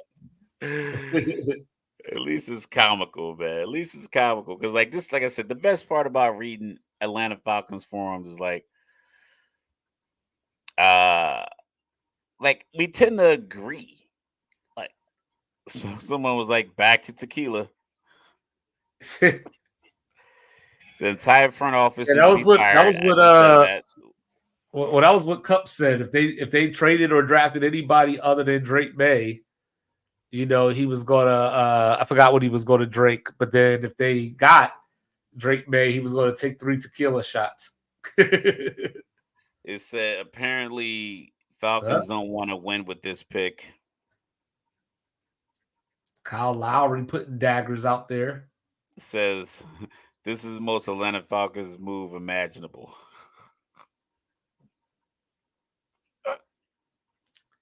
The Vikings are happy in that war room. They better get Dallas Turner. If they get anybody, if they don't get Dallas Turner, it better be a corner. But it can't be. They better not be going offense here. All right, here comes the pick. Cincinnati coming up next.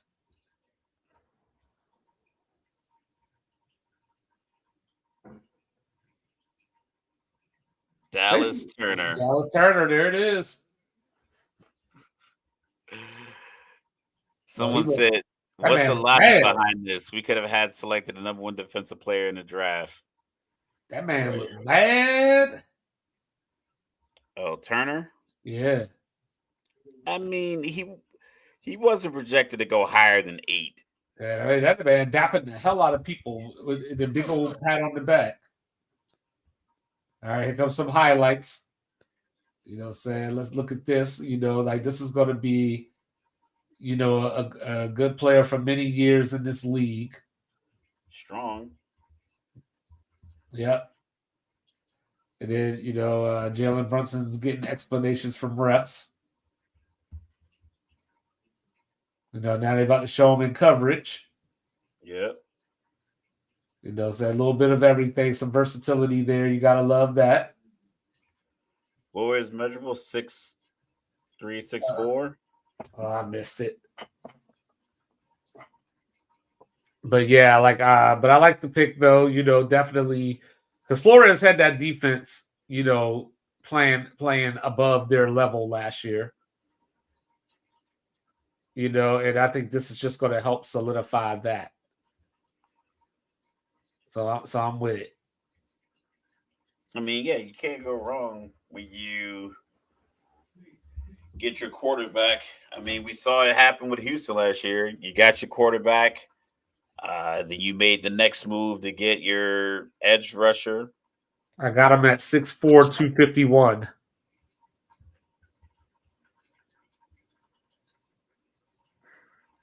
All right, so now the Bengals are on the clock.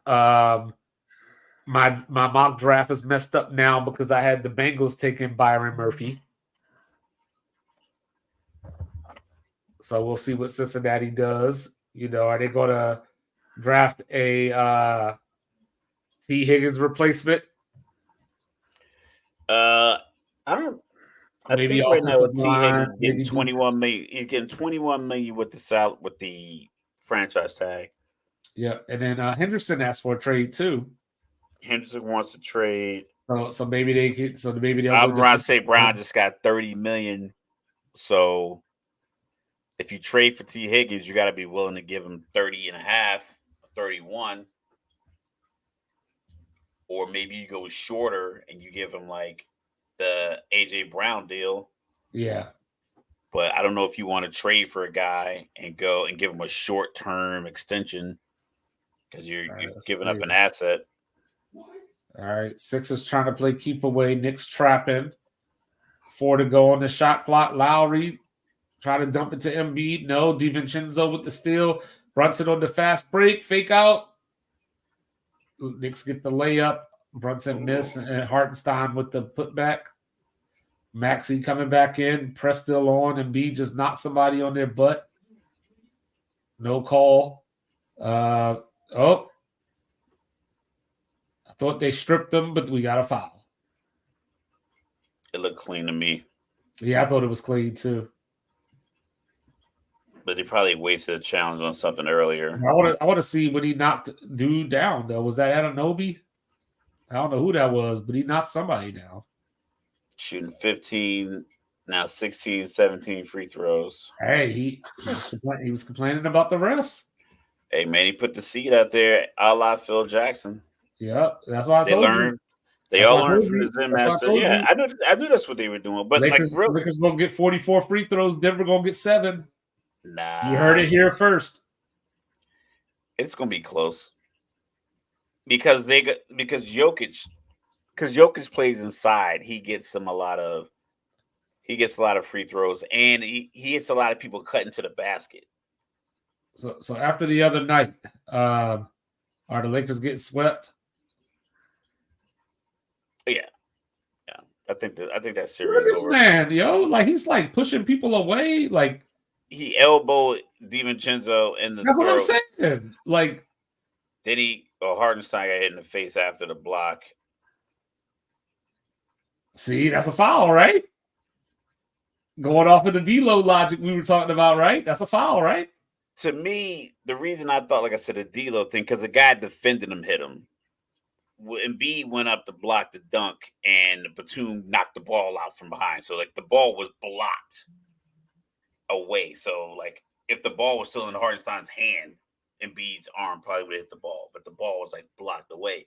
The thing with the D-Lo thing is, like, the dude defending him fouled him low, marginal contact, then hit him in the face. So he definitely pushed the shit and cleared out DiVincenzo, though.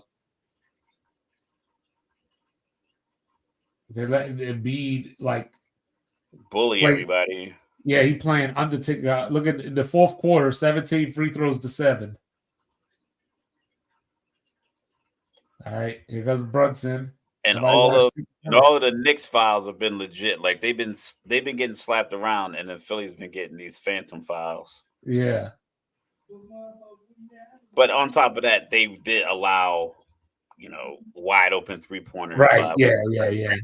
Shooting big men in the history of the NBA. So look at Nick Nurse talking to the ref. I don't even think I've seen Tibbs talking to the ref. I don't think Tibbs knows what's going on, man. He just turns around and yells at the coaches, but he doesn't make any adjustments. Brunson's been on the floor the whole time, hadn't gotten a break. It hasn't been any offense. What did I tell you before this series started? What did I say? Him. Remember, you argued me up and down about that. Yeah, but I thought he would at least make adjustments. He did make adjustments. He was yelling at the players originally. Now he's yelling at the coaches. That was his adjustment. But yeah, we got Cincinnati on the clock. The pick is in, so we're going to see who's coming up for the Bengals. So it looks like Philadelphia is going to make it a 2-1 series. So game 4, are we going back to New York 2-2? Or can the Knicks regain the momentum and go up 3-1? I guess it just depends on what they're allowing Embiid to get away with. I guess that's the correct answer. So, here's my Carmelo commercial again. Lakers and Nuggets to follow. So, we're going to see coming into the series. I thought it was going to be a 5-game series. After that loss the other night, I just don't know. We might be looking at 4, but we'll see. I don't know. There's a lot of different ways Cincinnati could go here. They could go corner even if they wanted to, but, we'll see. The pick is in. We're waiting on Roger. Then you got the Rams, then Pittsburgh. So I'm real interested to see what the Rams do. I wouldn't be surprised if the Rams and Steelers went corner. But we'll see. I know the Steelers got Joey Porter Jr. last year, so maybe they won't go corner. But I think the Rams can afford to go corner. Obviously they got Kobe Turner last year, who was my rookie of the year. So we'll see. Or defensive rookie of the year, I should say.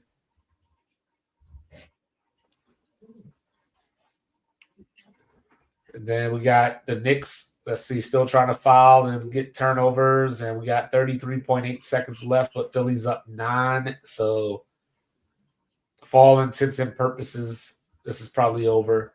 All right. Wraps. Yeah. All right, here we go. Rogers here. You're taking an offensive tackle from Georgia? Okay. Amarius Mims. I had him going to either Miami or Philly. I think it was Miami. I had him going to Miami. All right. What are you doing? Black players always cry. I noticed that in the draft. They get permission to smile, if you know what I mean. But yeah, like I said, Rams are on the clock now. Shout out to Black Adam, LA our way. Like I said, the Rams could go corner. We could see Cooper DeJean here. We could see Terrion Arnold. I'm surprised we haven't seen Quinion Mitchell yet. So maybe he becomes the new Dallas Turner where somebody's going to get that steal. Someone gonna... Well, would LA do it? They could. From what I was reading, and of course, take it with a grain of salt. Yeah, they really do like DeJean, so we'll see. But maybe that was kind of predicated on Mitchell not being there. Not being there at 19. Yeah, because we don't have to trade up to get him if we like a guy right here. But oh shit, look who's here. Just fell into our laps. Our laps. We like the guy we were expecting, but in the same sense, this other guy is it's a big family. Brookhaven, Georgia. Could have got him right down the street. A lot of them may get here because they got hats on and stuff. They all got on. They had Falcons hats on. They take them off.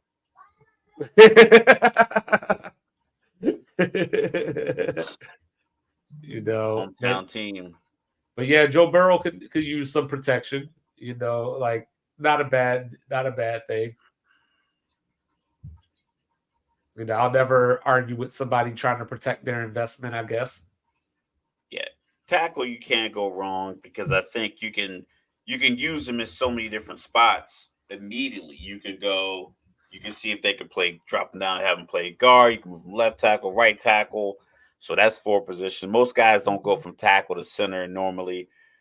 But I got a guy I can put in 4 positions, or if you go like an unbalanced line, goal line, short yardage. Either way, if you have an offensive tackle, you can make use of him as a player. But when you have 2 quarterbacks, there's not really much you could do. So I don't think that's a wise move as we get back to that. Everybody else has made good picks. Every team's made good, solid picks. Everybody except for one. I haven't seen one. I haven't seen 2 bad. I've seen one ill-timed, ill-positioned, poor choice of a selection. Not because of the player, just because just the logic. It doesn't fit. It doesn't seem to fit what the team is trying to do starting August. Yeah. When preseason games start or training camp and rookie mini camp start here shortly, is like that pick doesn't seem to fit what you're trying to do this year. Right. Which is why you draft. You don't draft for the future at 8. You draft for the now at 8 because you're at 8 because you were terrible. You draft for the dude that I think can change my franchise's fortune. Yeah. And that's why we always talk about time. Well, that's why we always talk about best player available. Like, because if I can't get who I wanted, I take the best player available. The intent is still to improve the team. Yeah. And we got tip-off in Los Angeles. I was reading how Anthony Davis is like 8 for 9. He's 13 of 28 or something. Or I'm sorry, 23 of 28 in the first halves of these 2 games, and he's like 8 for 19 in the second half. Yeah, the Lakers are a streaky team. And they go hot and cold. And I think because they don't have was so lazy. They start a bunch of role players. Jamal Murray tried to pull up on AD, hit the backboard, no rim. AD has his hands on the ball. Gordon has his hands on the ball. AD knocks it out. And instead of going for the jump off of his own tip, Jokic grabs the ball. But they didn't get the score though. So, that worked out for the Lakers, even though they were lazy. Yeah, like I said, the Lakers are a streaky team. I don't believe that they have a third guy who can consistently call his own number and get points. I think they do that by not guy who can score, a third guy that can score. I'm talking about a guy that can. Oh no, I was just saying he just scored. Oh, yeah. Get his own points, get his own bucket. Right. You need, like, D'Lo has the confidence to get it, but I don't think you run a whole unit with him on the floor the way that Philly runs it with Maxey on the floor. Right. I think the Lakers are just point. The Lakers are just weird. Like, they just, when I watch them, they go in and out of effort. Like, they'll play like a good 4 minutes of high intensity of like, oh, look at this team go. And then for like the next 6 minutes, they're like allowing backdoor cuts. They're just, LeBron with the dunk. So 8-0 timeout Denver. Couple of turnovers. Another edge.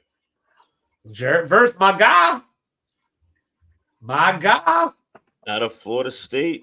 Yes, sir. Who went lower than I think he should. I had him going lower, but I think he's a top 10 talent in this draft. But I think a lot of defensive players probably were, but so many of the teams in the top 10, like I said, Chicago took up 2 spots and they needed a quarterback, and they were going to go quarterback, wide receiver. You pair those guys up. Atlanta could have gone defensive lineman there. Who else could have gone defensive lineman? Tennessee probably could have gone defensive lineman, but they were going tackle. So I think the teams in the top 10 either have young quarterbacks or new quarterbacks, and they were like, we got to build this wall of safety around our quarterbacks. And now these other teams, like, this is probably going to be the year that teams drafting like from 19 to 32, they're all going to get a potential top 10 rated player. Yeah. Because the quarterbacks weren't top. Like Michael Penix Jr. wasn't a top 10 player. Caleb Williams was rated. Bo Nix at 12 wasn't a top 10 player. JJ McCarthy at what did he go, 11? He went 11, yeah. I don't think he was a top 11 player. So that's a spot that got actually he went 10, right? Because they traded up. Yeah. So I don't think he was a top like draft board top 10.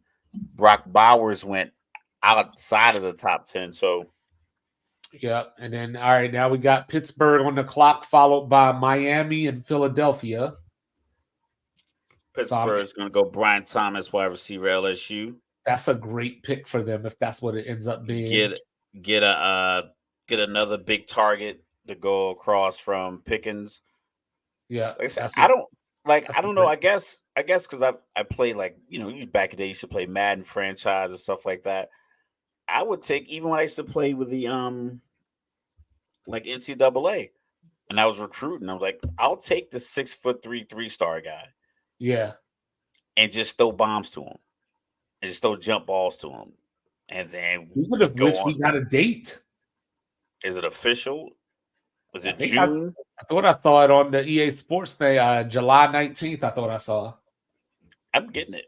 I'm gonna have to get another hard drive from my Xbox, or just maybe upgrade the Xbox. Well, I'm damn sure getting it. I've been waiting since 2014 for this. I like that game. The only thing I didn't like, I think the last time I played it consistently, I created a player, Utah quarterback, and I would always finish third or fourth in the BCS and never got to play the national championship game. Well, that's because you wasn't trying to get your technology right, because we got these mods now where we got the 14 playoff now.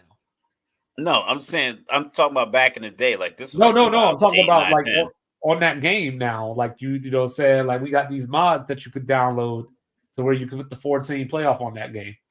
Oh yeah, I haven't. That game's not on. That was the old Xbox. Oh yeah, I just played it like 2-3 months ago. Right now, actually, before we came on here, I was playing NCAA basketball 2K8. Yeah, I'm not going that far back.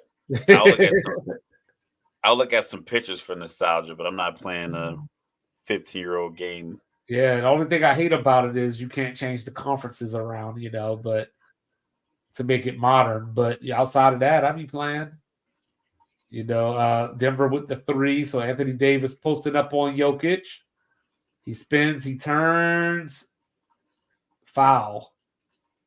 And that's what you need. Get Jokic in foul trouble early. I mean, if you're going to foul, that's the way to do it. Yeah, just like Embiid, get him in foul trouble. There's no way that ball was getting up to the rim. I don't know what he was reaching for. I tell the kids all the time, like, don't reach. Like, let the press be your defense, and maybe they'll throw the ball right into your hand. Unless the guy is really just terrible at dribbling the basketball, like, don't reach, because you're going to get called for Jaylen Brown, right? What's that? Make him go left? Get up on Jaylen Brown. Yeah, just press him. Just press him and keep your arms wide, stay in the passing lane. One of the five dudes on the floor will succumb to that pressure and throw the ball away. One shot in the fourth quarter the other night.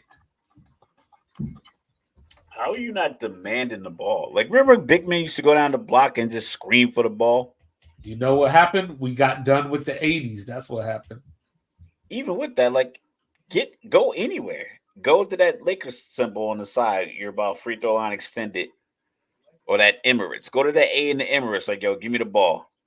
Stay in there and you know what I'm saying? It's plays like this. This is why the Lakers can't beat Denver. Just little plays like that. Like there's like 5 or 6 of those a game that Denver gets 12 points off of. And then you look, like, because the Lakers don't have an offensive identity. They just have they have talent. Yeah, they have talent, and they say go score. Yeah. Work any means necessary. Yeah, work this setup, work this play, go score. Whereas how did you get that pass through there? Ooh, goaltend. I hate goaltending sometimes. Why, the call or when people do it? It just takes away such beautiful plays sometimes. I think the goaltend is like the best part. I think that makes. I think if I'm a scorer, I'll look at you and be like, the only way you can block my shot if you goaltend it, which would just probably infuriate the defender. And they'll do it again. You know, I still can't believe like the late great John Thompson pissed away a national title by goaltending like 5 times in a row. Oh, having Patrick Ewing. Yeah. I mean, I get what he was trying to do, but still, like, you literally lost that game by 1 point. So if you'd have goaltended 4 times, you know, yeah, I would have done it 3. You know what I mean? I would have done 3 just to let them know, like, listen, we're crazy. We're crazy enough to give you 6 points. Yeah, don't come in here no more. Like, you've been warned. Yeah. Is he still on the team announcing a pick, or did he retire? Who is that? I don't even know who that is. Hayward. I'm looking up. I think he's on the team still. Yeah, it's Cameron Hayward. All right, must be a special pick. Like I said, I'm listening on mute. Yeah, I watch it on mute too. 14-7 Lakers. The problem, like how you said, like there's spurts of effort. Yeah. See, what was that? What was that 2 on Jokic? Yep. It looks like 2. Do you take him out? You got to. Oh, Cameron Hayward's walked Peyton Manning a year. Oh, okay. Yeah, you got to take him out. Because it's not like he's the type of defender that moves his feet well. Yeah. Like if it was AD, you'd think about it. I think he's going to leave him out there. I think he's just going to just let AD shoot. Yeah, but if AD goes to the basket, is just let him shoot. Let him get through. I feel like I know I'm watching it on mute and everything, but I feel like they're taking a really long fucking time to say who these picks are. Oh yeah, like just say it. He's reading a poem. Don't be reading no poem. I'm here for the draft. I ain't got time for your poems. Oh, I got on I don't know. He was reading some kind of speech, but offensive lineman. Did all that to get a guard. You know what I'm saying? Another one of those Washington. Remember, Washington had the Broyles Award offensive line that Michigan discarded. What? All right, so we got Miami on the clock now. So Miami might get a really good player here that they wouldn't have got otherwise. 6'3 3/4, 317. Fontenot. He's playing tackle on that play at least. They're gonna move him down the guard. Probably. Ooh. All right, so let's see. 16-9, LeBron with the rebound. Coming down the court. Going at Gordon to spin. The layup. 18-9 Lakers. That's what always befuddles me. And I know I mentioned like when I see, team hasn't had a field goal in 4 minutes, and then I watch a guy get a rebound. Stop reaching, AD. Once again, that backdoor cut. Yep. See what I'm saying? Like, it just, without fail, this is why they lose. Because, they're still up 7, but later on, when Denver cuts it to 3 or whatever, you're going to be like, oh, it could have been 5. And there's D'Lo with the dumb shot because he got too hot the other night. So that's always the troubling part with players like him, is that they have a night like he had the other night, and then they just come out firing the next day. No, bro, that was a one-time special. Maybe you can get that in game 5. Or take shots in the rhythm of a good play. It just doesn't seem like there's a lot of direction. Yeah, Jokic telling the ref, hey, He fouled me too, and you ain't call it. Straight up. I thought AD was about to get his second foul. See what I'm saying? He ain't going to because the Bron put the hit out. Okay. Like we don't know what's going on in this replay center, bro. I bet you $1 AD gets another foul before this quarter ends. Especially if Jokic stays on the floor, he's gonna foul him again because he's fouled him every time. Or he's reached in, he's contested lazily, which is how you end up getting fouls. Like he hadn't jumped straight up. He's been like reaching over, hitting his elbow, hitting him in the shoulder. That's what he was complaining about because he's hit him every time he tried to lay the ball up. Yeah. So Miami, what do you think Miami does? You know, they could do a lot here. You know, they lost Xavier Howard. They lost Christian Wilkins. I say this is where the cornerback from Toledo comes off the board. Or maybe they want to be break dancers and flashy like Chris Bouchard says, and they get Cooper DeJean here just to kind of. But I say they just keep it simple and go with the best defensive player they can get. Yeah, I think they go Mitchell here just because he's still there. They need to replace Howard, obviously. And, you know, you got Aaron Rodgers coming back, you know, got Garrett Wilson, Lazard, just picked up Brock Bowers, and I'm sure I'm forgetting somebody. You know, you got Waddle and Tyreek Hill on your own team. So, you know, you definitely got room to get a corner, help him grow in practice at least. You know, you got Buffalo, and even though they don't necessarily have great receivers right now, you know, they got the quarterback that could throw it 96 yards. Somebody bet $50 that Michael Penix Jr. would go number 8 to the Falcons. And they won $4,200. That's you got to investigate them. That's some Jonte Porter shit right there. Like he had inside trader information. Like you ever play those games on FanDuel? It's like, yo, you had insider information. There ain't no way you woke up and was like, I'm starting KJ Osborne this morning. Like everybody else was sitting there like, how can I get this money right so I can get Justin Jefferson and Cooper Kupp? You were like, nah, give me KJ Osborne and Juju Smith-Schuster, and then you won $25,000. I mean, sometimes you just feel it. I couldn't figure out the FanDuel fantasy. I was just trying to make regular normal bets. So I remember like the first one I downloaded was like problematic for me because like I said, I had no idea what these like how to set those teams up, and I was like, what's going on here? I'm like, I just want to bet over unders and parlays, and I finally figured it out, and that I do the FanDuel casino every once in a while. But honestly, I'd rather go to the regular casino, which is funny because when I go to a regular casino, I don't bet like sports. Yeah. I just play craps, but I always walk by the sports room because it's always dope. There's always, if you have a nice casino, it's always nice, cushy, like either 2-person couches or like single chairs with like the cup holder so you can just sit back, you know, 30 or 40 TVs on the wall playing different games, a ticker. It's always a little darker. The room's always like a little darker with like a green accent lighting around. It's always like a real calm, chill, like man cave kind of vibe.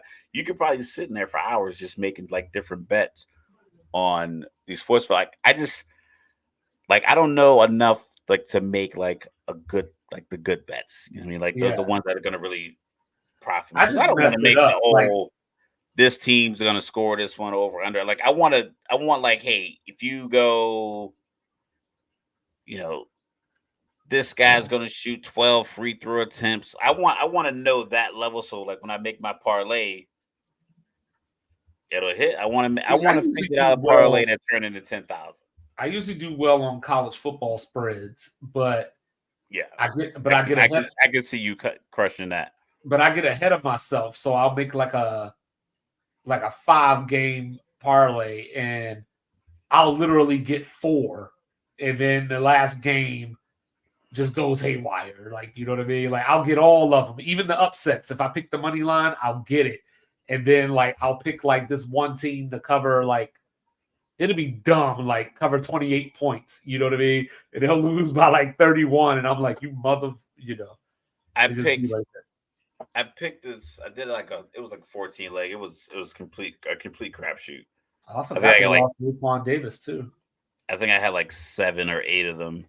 but it was like Ohio State and the spread was like 35 points. Or that was like, the Western Kentucky game. I was like, they'll do something that scores like 63-3, but when I stopped looking. Yeah. See, the Lakers just be doing crazy shit. I don't even know why AD shot that. I think he felt like Robinson. Chop Robinson. Oh, looks like my signal. Yeah, Miami goes edge. You know, Chop Robinson out of Penn State. You know, he was one of those guys that, like, I thought I remembered early season.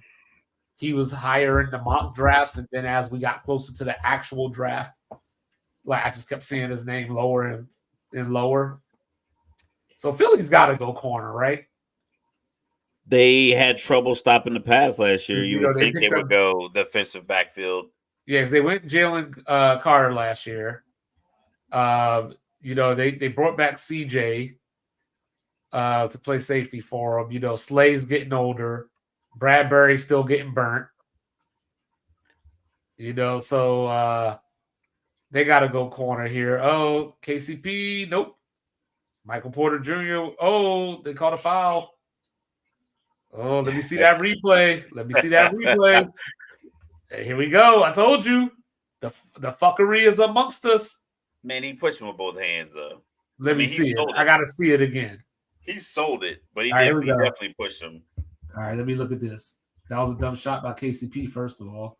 Let's see. But that's a good shot. That's a good in-rhythm shot. Nah, that ain't no good in-rhythm shot with the giant coming at you. Man, that dude was dribble that shit, move to the side, and then shoot it when he's out of bounds. You know what, Kate? Oh, there we go. This is a dumb move right here. Number 26. Dinwiddie still don't have a point in this series. Yeah, I don't know. The last time I saw him score, it might have been when he was in Brooklyn.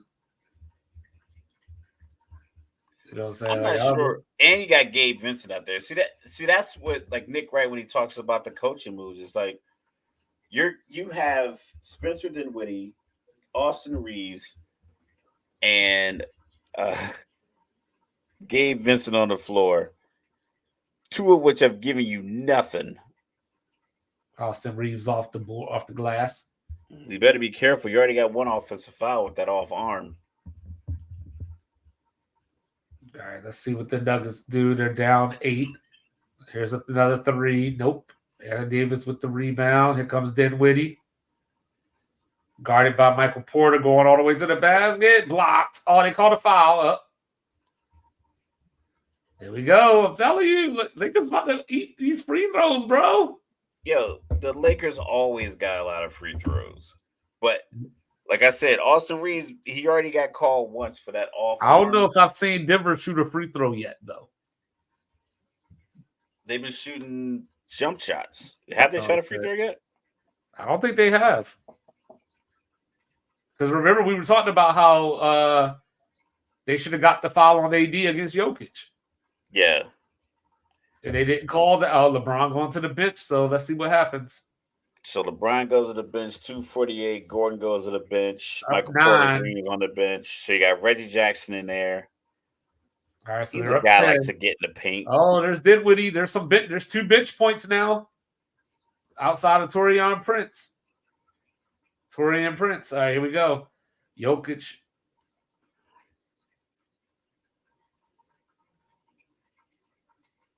He's so nonchalant, like he just he don't even care. Like he got AD in his face. He's just like, whatever. Yeah, Gabe Vincent, for a guy that I think he got $100 million. Nah, he got 3 years, 33. Oh, 33. I don't know what I was thinking. I was thinking 33 million a year for some reason. But he got 33 million. Dinwiddie. Nope. So. Well, he was hurt half the year too. These NBA players stay hurt, man. I mean, it's probably tough on the body to play that many games, 3-4 games a week. Man. Guys are just running out of their ligaments. Yeah. You know what I mean? KCP for 3. Yeah, I was saying that's one of the luxuries I've never had, being too fast for my own muscles. Yeah. Like Devin Booker is one of those guys that would always See what I'm saying? Chris Paul, Paul, I hate this hamstring. dude. I hate that dude so much. Austin Reeves. Yeah. I like him. It looks like an accountant. Nice clean cut guy. Real trustworthy. Real gym rat. I just don't like how he gets these calls like this. Like he pushed off. Like yeah, but anytime you get your arm stuck in between the other guy's arm, the ref's gonna call it on you. Yeah. Sometimes I think they should just let that go. If That's it's one of those situations where call. If the dude dribbling the ball initiates the contact and makes his jumper more difficult, then that's on him. But that's half the offensive fouls, and that's half the fouls in the NBA. Like I remember, I don't know who started this.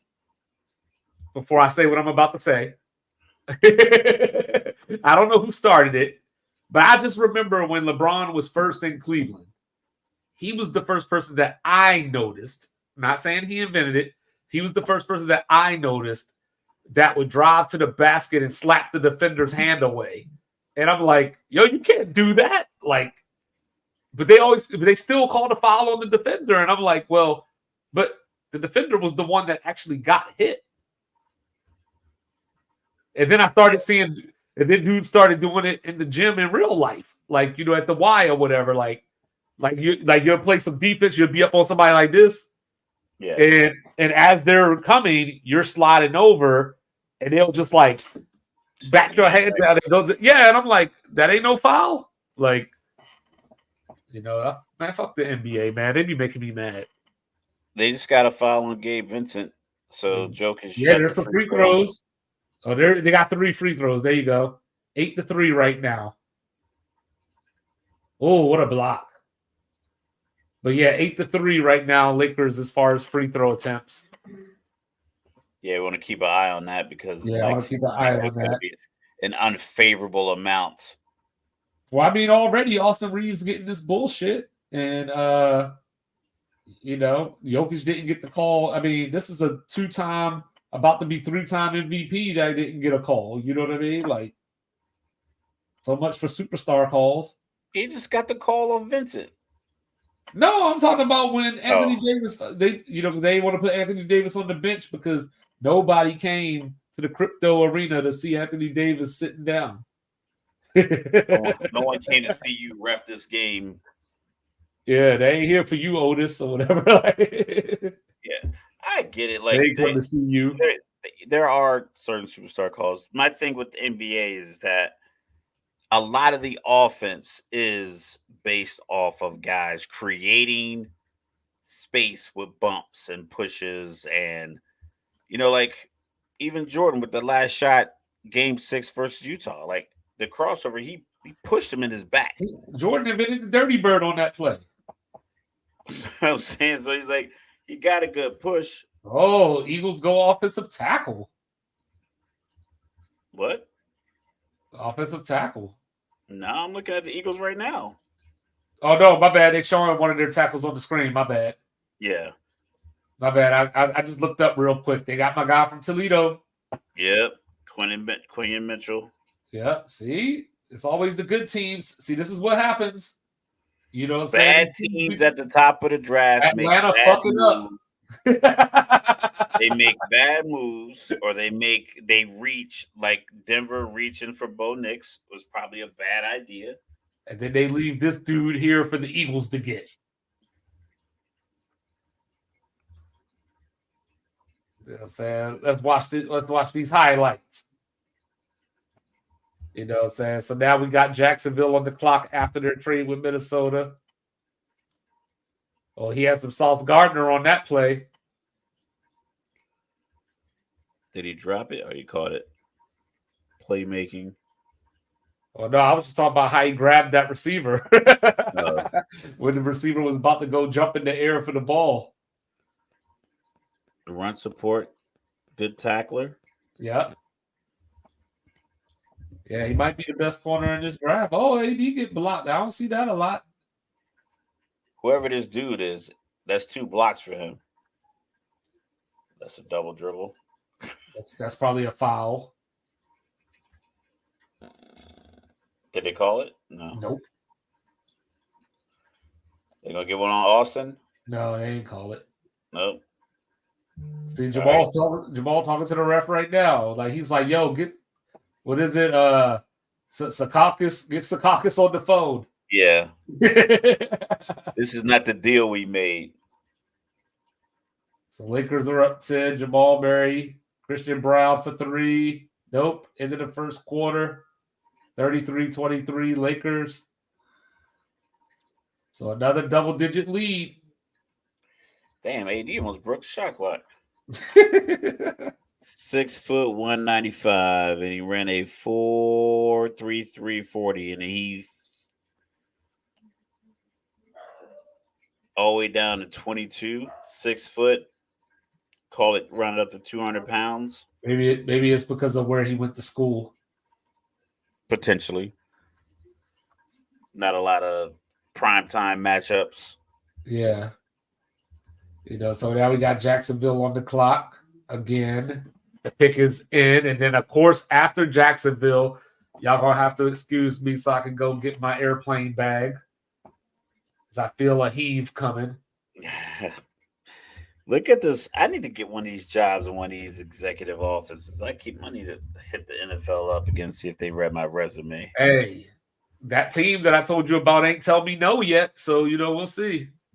I've only gotten one note back from the NBA, but that was for like some director of multimedia marketing something. It was like a $225,000 a year job. But I was like, hey, this application fits. Nah, you know what I'm saying? I kept it simple, you know what I'm saying? Onboarding manager, you know what I'm saying? Let's get it. You know what I'm saying? I had like 2 project management jobs. One's in Secaucus, one's in New York. So that's another avenue I'm searching. Oh, the corner. With the nose ring. About that action, boss. I get one of those jobs. Looks quite diverse. Let's see, one woman.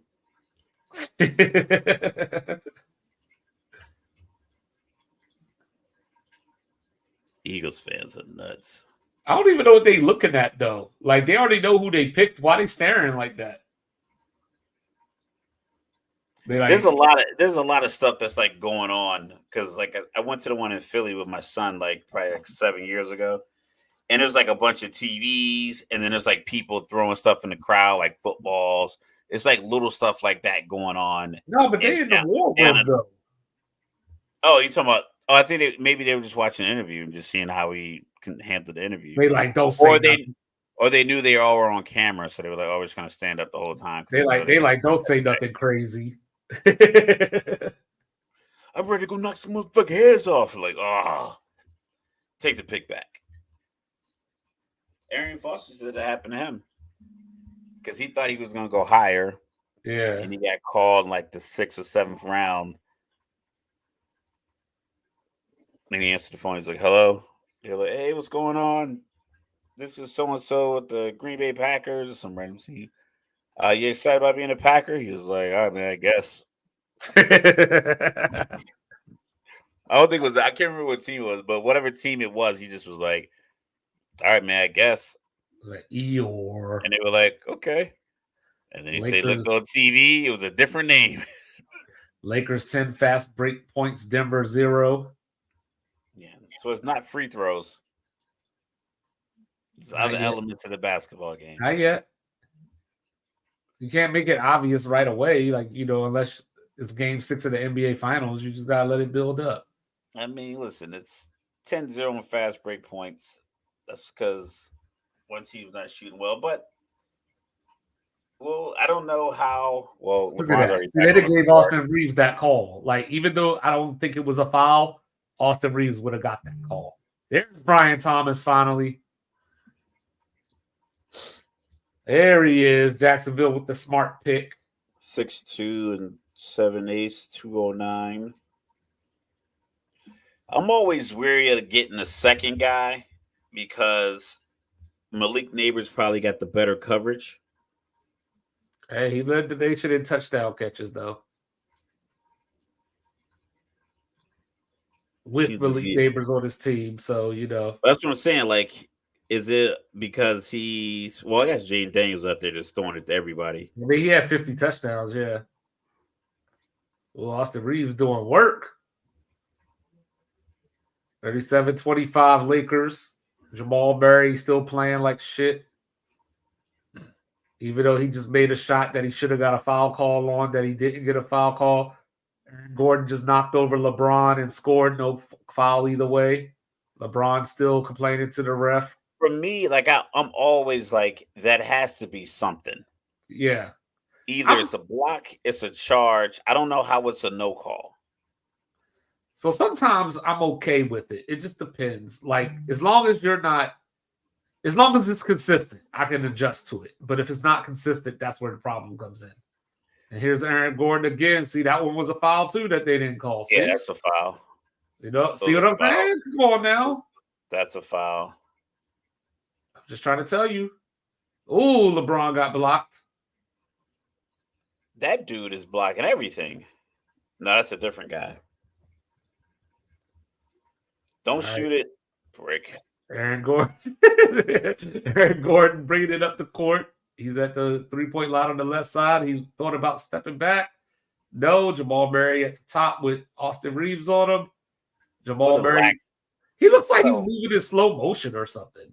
Lackadaisical. Oh, there you go. Jamal Murray got one of those calls that I don't like. Well, that one was legit. Austin Reeves was falling on him. You got to jump to get the free throws. Other than that, he just lands on you and it's a common foul. Like, you have to jump at that point just to get the 2 free throw attempts. I know what you mean. Like, when the guy is playing good defense and you pump fake him, and then he jumps straight up, and then you jump diagonally into him. I know that play. All of it. Yeah. And of course, Jamal Murray misses the free throw. But if he's gonna come down on top of you, then you got to jump up and just get into the shoot motion just to get your 3 free. Oh, that's pause worthy. But when you said you could put them in 4 positions, that wasn't pause worthy, huh? I wasn't thinking. You said it like multiple times too. You could put them in 4 positions. Delayed pause. You know what I'm saying? All right, let's see what's happening here. LeBron. Oh no, that's the Prince. Hachimura. Fade away. No. Hits nothing. Jamal Murray with the rebound. Lakers up 9. 9 minutes to go in the second quarter. Jamal Murray, like, he just don't. Something ain't right. Like, he's like dribbling, but he's like slow or something. I think we think he's bigger than he is because we really pay attention to him during the playoffs and he has such big moments. But I don't think he's that big of a guy. I think he's probably like Austin Reeves' size. I think he's 6'4", they say, and I don't know about the weight. So I don't know. But he got the put back. Aaron Gordon. And he's coming off an injury, so he's probably still working himself back into shape. That should have been a foul on Austin Reeves. Should have, yep. But yeah, I was excited for Denver because I want to see more Peyton Watson. But here we go. LeBron with Jamal Murray on him. There you go. 80s basketball. Because look, he literally pushed him. He did. Repost. There you go. Face up, turn. Denver wanted to travel. They travel. Yeah, they ain't call it. They ain't gonna call it. Yeah, they haven't. I saw 2 or 3 in the Philly game that didn't call. Yeah. Embiid did it once. Brunson did it once. Josh Hart did it once at least. Because crowds come to see scoring, not whistles. You know what I'm saying? Yeah, but you can't take 6 steps. Aaron Gordon. Look at this. They just letting them play, I guess.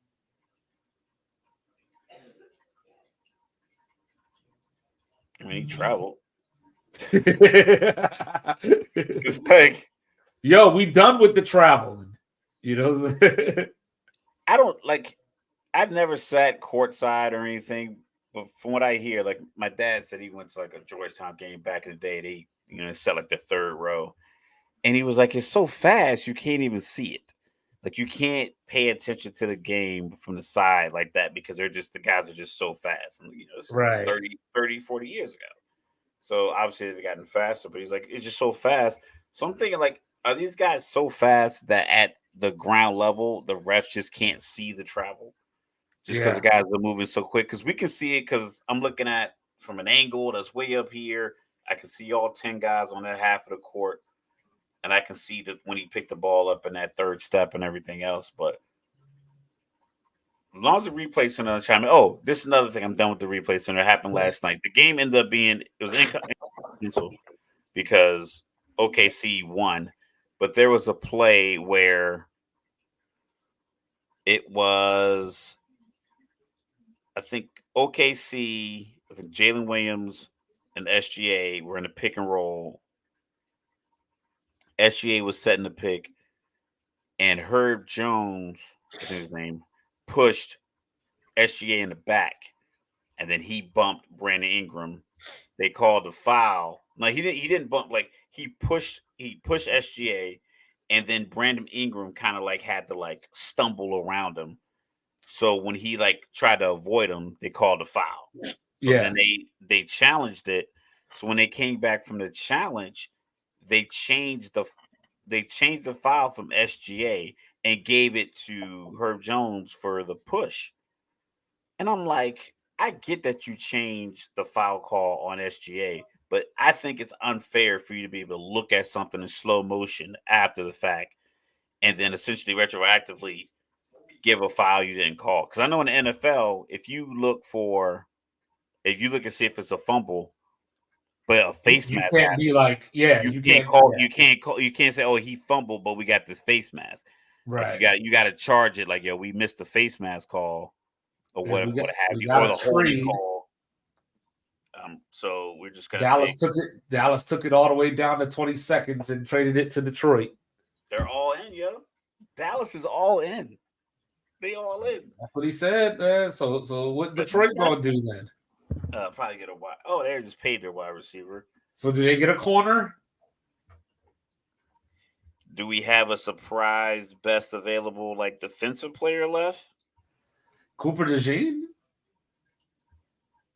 You know, he's the best defensive player on the board right now.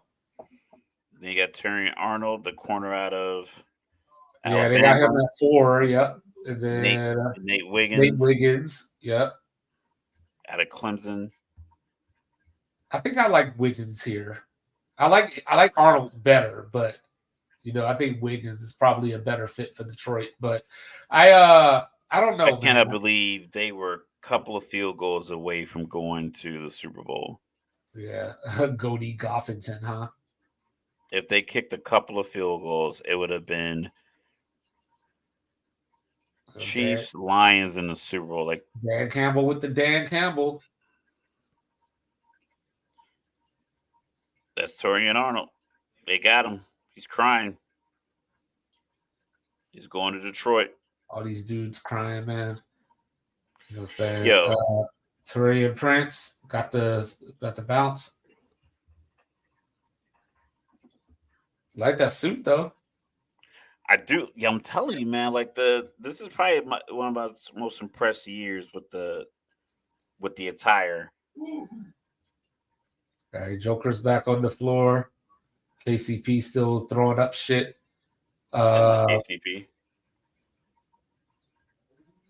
All right, let's see. Somebody else. That was number 9. Oh, okay. That might have been Watson. Yeah. All right, here we go.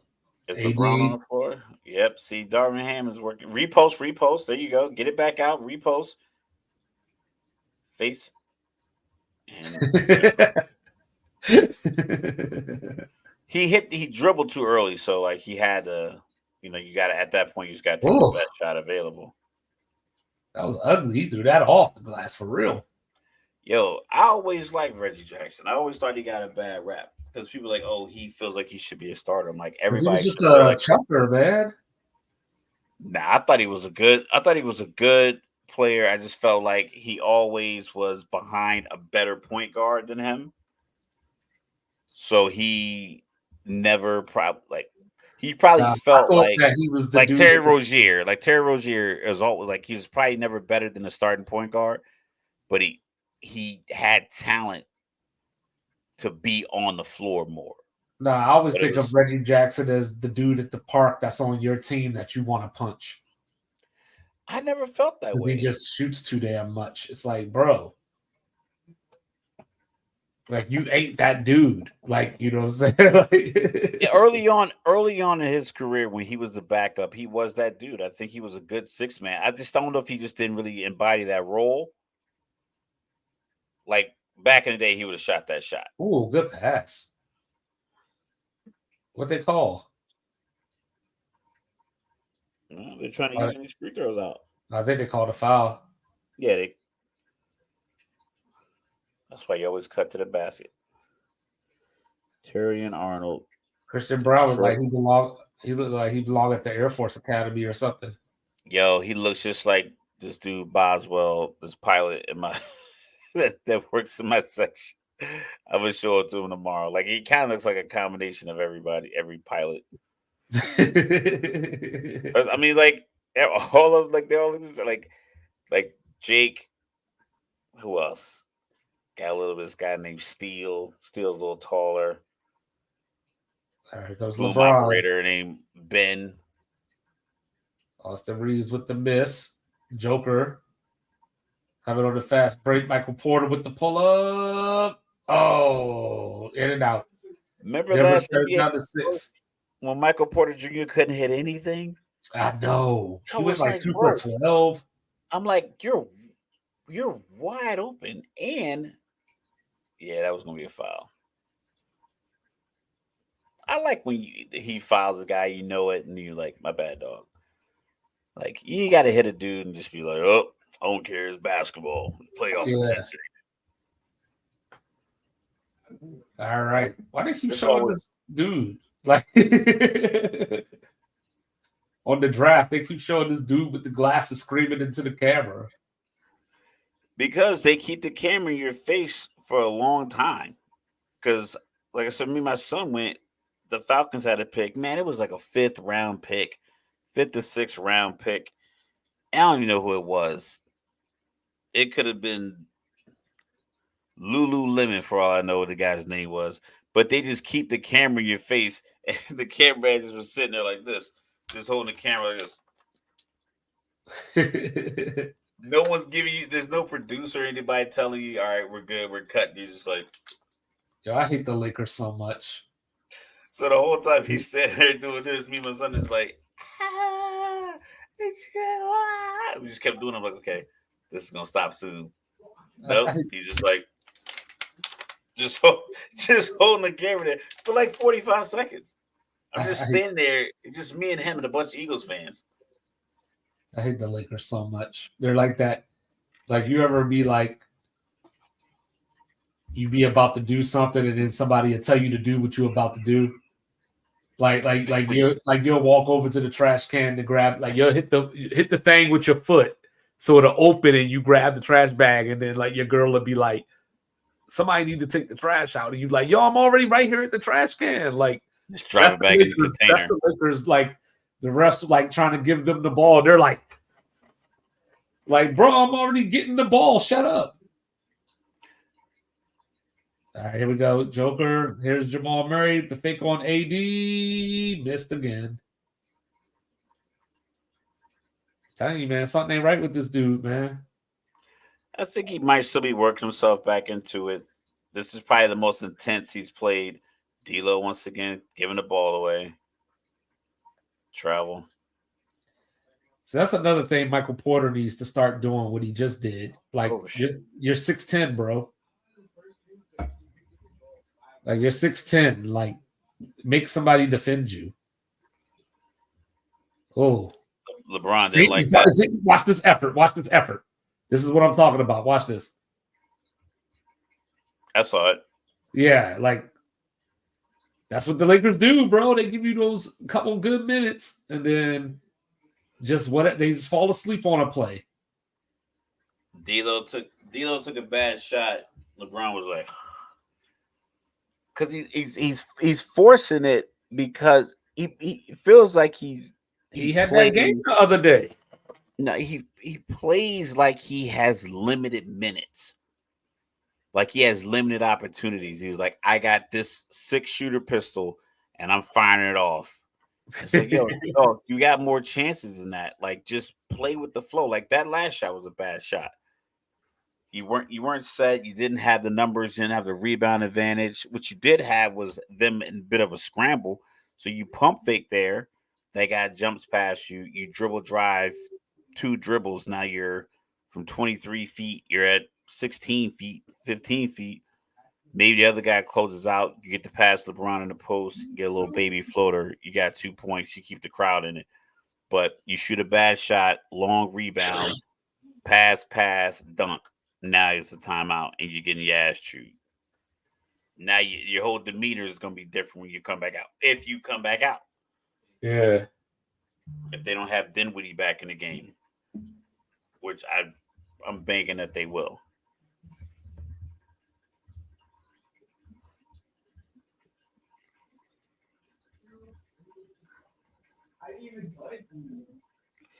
Oh, this is probably dope to like get drafted in Detroit.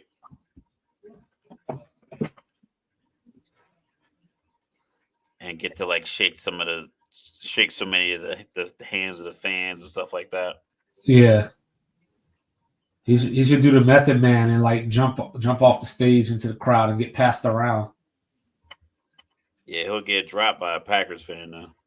I know. Yeah, that's right where he at right now too. And he on the clock too. Yeah. So what does Green Bay do here? Green Bay, this is the beauty part of being like a playoff team. You can kind of just go best player available. I don't think they had a hole. I don't know what they need. Like they might need a linebacker, but maybe Bakhtiari because I know he's old. Because I know, like, you know, they got receivers. You know, they have they still got Jair. They signed Josh Jacobs. You know, Josh Jacobs. You know, they still got AJ Dillon. Maybe you take a running back and you go running back by committee.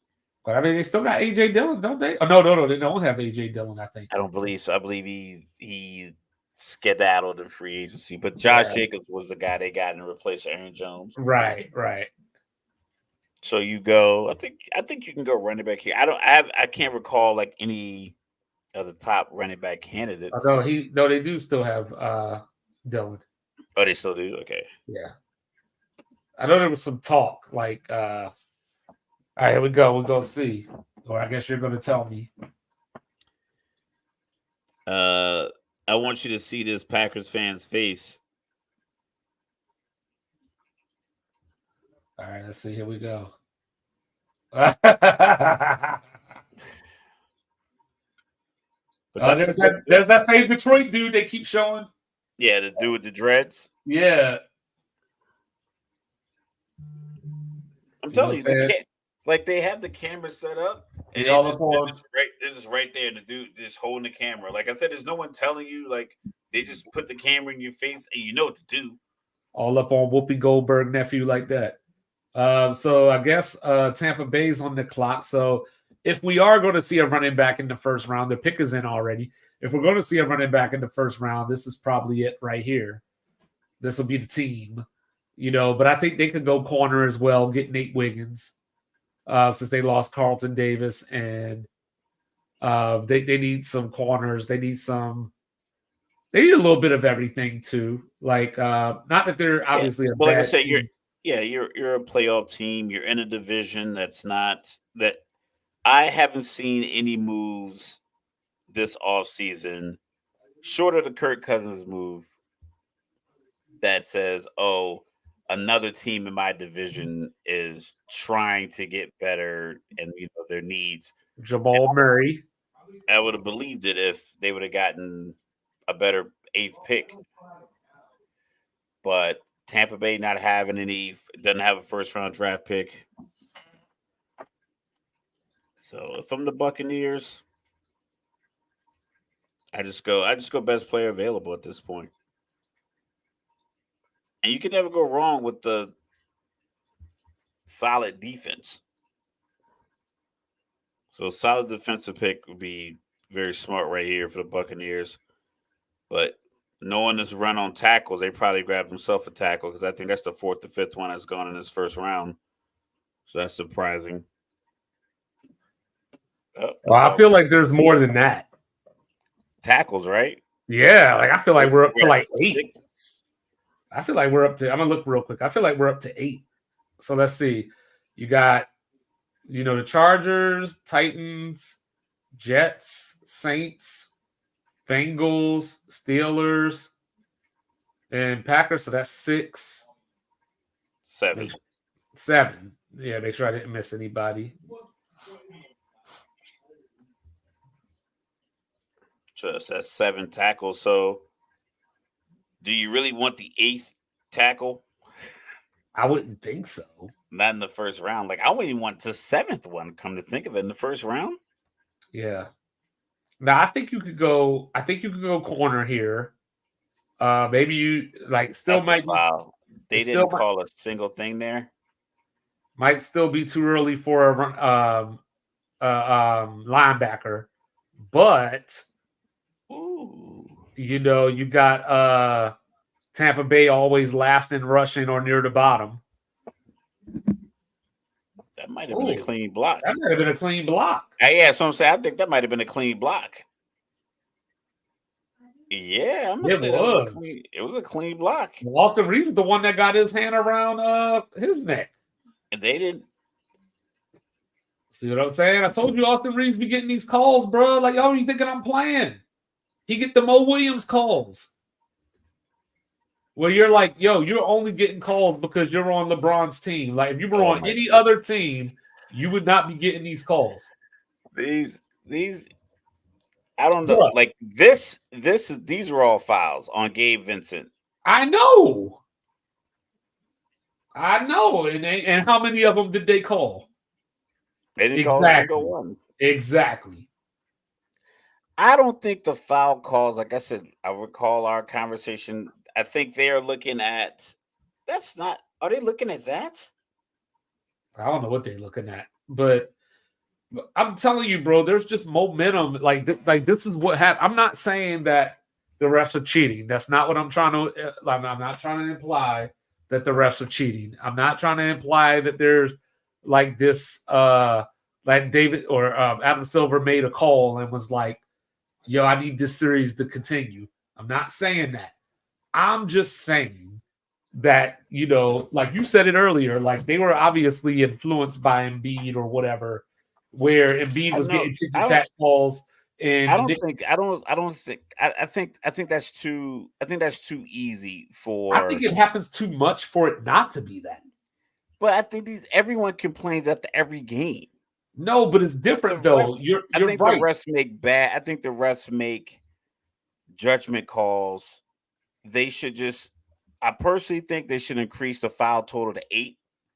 That way they can just make the calls they want to make and set the tone, because a lot of times they don't want to call that second foul or that third foul on a star in the first half, which I get it. It's understandable. The refs, and I think the refs get it as because even at any level, they're like, listen, I don't want to be out here calling fouls all day long. So play smart, keep it clean. Everybody does complain, but there's a difference between say Pascal Siakam complaining and Giannis complaining. There's a difference. You know what I mean? There's a difference between, I don't know, like LeBron complaining versus. You talk about in the press, like making a statement in the press. Yeah. Like I said, LeBron's statement was the replay center, which, like I said, the replay center did it again, or the replay process again last night. Did something else where it's like you can't call you. They called the foul. Like I said, they called the foul on SGA. They could review and like, listen, okay, you didn't touch Brandon Ingram, jump ball. Speaking of which, instead they gave the foul to somebody else. It's like, what do we like? If that was a tight game, and maybe Herb Jones won't go to the, maybe Zion or Brandon Ingram can't go to the podium and say like, yo, what's going on at the replay center, and have it resonate with everybody in the league, because he just doesn't have that kind of impact. Understandable. But I don't think it really impacts the referees. Is it time for Brandon Ingram to go? It's time to make a move with one of your assets that's going to return some assets. I saw something today. I don't know how realistic it is. If it was the thing that I posted, it was just Bill Simmons with an idea. Oh yeah, that Bill Simmons with Devin Booker for Which see, and after all that, the Lakers are up 4.5. Yeah, so I can see that being one of these teams is going to have to do that. Not because Phoenix. Yeah, I think it was Brandon Ingram, 2 first-round picks, and Murphy. And Murphy for Devin Booker. Like, first of all, like, if I'm New Orleans, I don't want no parts of that, first of all. Like, I don't know how it fits. I'm not giving up 2 picks for Devin Booker and giving you Brandon Ingram and no, it wasn't. It was CJ McCollum. Well, I mean, it was CJ McCollum. I'm sorry. I'll give you CJ McCollum. Yeah, I'll give you CJ McCollum, but I'm not giving you Murphy because Murphy's the dude that I'm gonna use when I get rid of Ingram. That's what I was trying to get to. Like Murphy's the replacement for Ingram, so I'm not giving you him. Okay. Well, maybe because Phoenix has that new owner and he's trying to win quick. Maybe you. Well, if he was trying to win quick, he wouldn't have signed Black Brad with the no trade clause. No, he was trying to win quick. He was trying to microwave a championship by saying, "Can I get these 3 talented guys and role players?" Oh, they do it center, huh? Okay, Tampa. Cardinals are back in the first round. Yeah. Or were they just showing that dude? Was that the actual pick? Well, yeah, the Tampa Bay Buccaneers took the center out of Duke. Okay, yeah, Graham Barton, yeah. All right, here comes Arizona now. They got an edge, Darius Robinson out of Missouri. Okay. Buffalo. Oh, nobody circles the wagons like the Buffalo Bills. I feel like these last 2 or 3 picks then went fast. Yeah, none of the showcasing. So ESPN hit them with that Dave Chappelle. Wrap it up, B. Yeah, it's 3 hours and 20 minutes. Yeah. So I knew we were going to be on here this long, but it's still different seeing it. Yeah. So we got the wife like, yo, I'm trying to brush my teeth and go to bed. I'm like, yo, sleep in the guest room like you usually do. Yeah. Like, come here, baby. I don't even know what time it is. For you, it's 11:22. Okay, that's good. Plenty of time. I can watch some TV and go to sleep. I know. So here we go. So far, so what does Buffalo do then? Maybe Buffalo goes linebacker. They get Junior Golson out of Michigan. Maybe they could go corner since they lost Tre'Davious White. Is Milano going to be ready for the beginning of the season? That's a great question. Or does he have one of those you need at least 12 months kind of injuries? Or is it you need 9 months and then a little rehab? That's a great question. They might go they might get Nate Wiggins since they lost Tre'Davious White to the Rams. And they lost inside corner. They lost Poyer. Yep. So yeah, they could go. And I think their secondary is a little older as well. It might be a little high right now to grab a receiver. But you still got Keon Coleman down here, maybe. You got Troy Franklin down here, maybe. Cincinnati on the clock. But it might be we got trade? No, I guess this is what I'm projecting before. Oh, okay. Cincinnati on the clock because Buffalo's going to trade for T. Higgins. Let's go. Make it happen. I got 2 minutes left. I can live with. That I can live with. As my adopted team. Cincinnati or Buffalo? No, Buffalo. Oh, you just kind of feel sorry for him? Yeah, that was my squad last year. The thing is, I just like the NFL. I don't think I'm always surprised that when teams do it poorly, like that does baffle me. Is like you get, when this certain kind of philosophy or how even everyone was going after Bill Belichick in this offseason. Like, yo, does does that guy, ignore his resume, does he fit your personality of your team? Yeah. Like does he fit the personality of your front office? Is your front office full of, a bunch of 40, late 30s, early 40s analytics guys, or a bunch of MBAs from Harvard grads, a bunch of Yale guys? Is that going to fit in with this old school 60s and 70s football? He learned how to coach football in this kind of era. Is that going to mesh? Because if it doesn't, then you're just shooting yourself in the foot. So you got to get, like, all these positions have to marry. Man, there's going to be differences, but at least we're on the same plane. Right. Like if I'm starting a business, I'm not going to hire a bunch of 22-year-old analysts and computer guys, and then what did they trade? They traded with Kansas City. I'm not trading with y'all. All right, see, somebody else did something dumb, and it wasn't the Falcons. It's not as dumb unless they make a draft pick right here that looks like he's going to be like all rookie team after like 5 or 6 weeks. So is Kansas City going Worthy or Mitchell right here? I can see them going Mitchell, because I think with his size, you can still bring him across the middle in that Rashee Rice role, or you can kind of bring him in that same area with Kelce. So you can't just have, like, you can't just double Kelce, because I'm like, well, if you want to do that, I'm bringing this 6'4" receiver right across. Maybe they go Keon Coleman. Maybe they reach there, or maybe they go. No, if they take Keon Coleman here, they must really like him, because it seems like he's mid-second round at this point. Like, I like him, obviously, but you know, just going off of what I've been reading, different things that I've heard. I'd be shocked if he went in the first round, even though I do think he's a first round talent. The pick is, well, I guessed the trade. I just guessed the wrong team.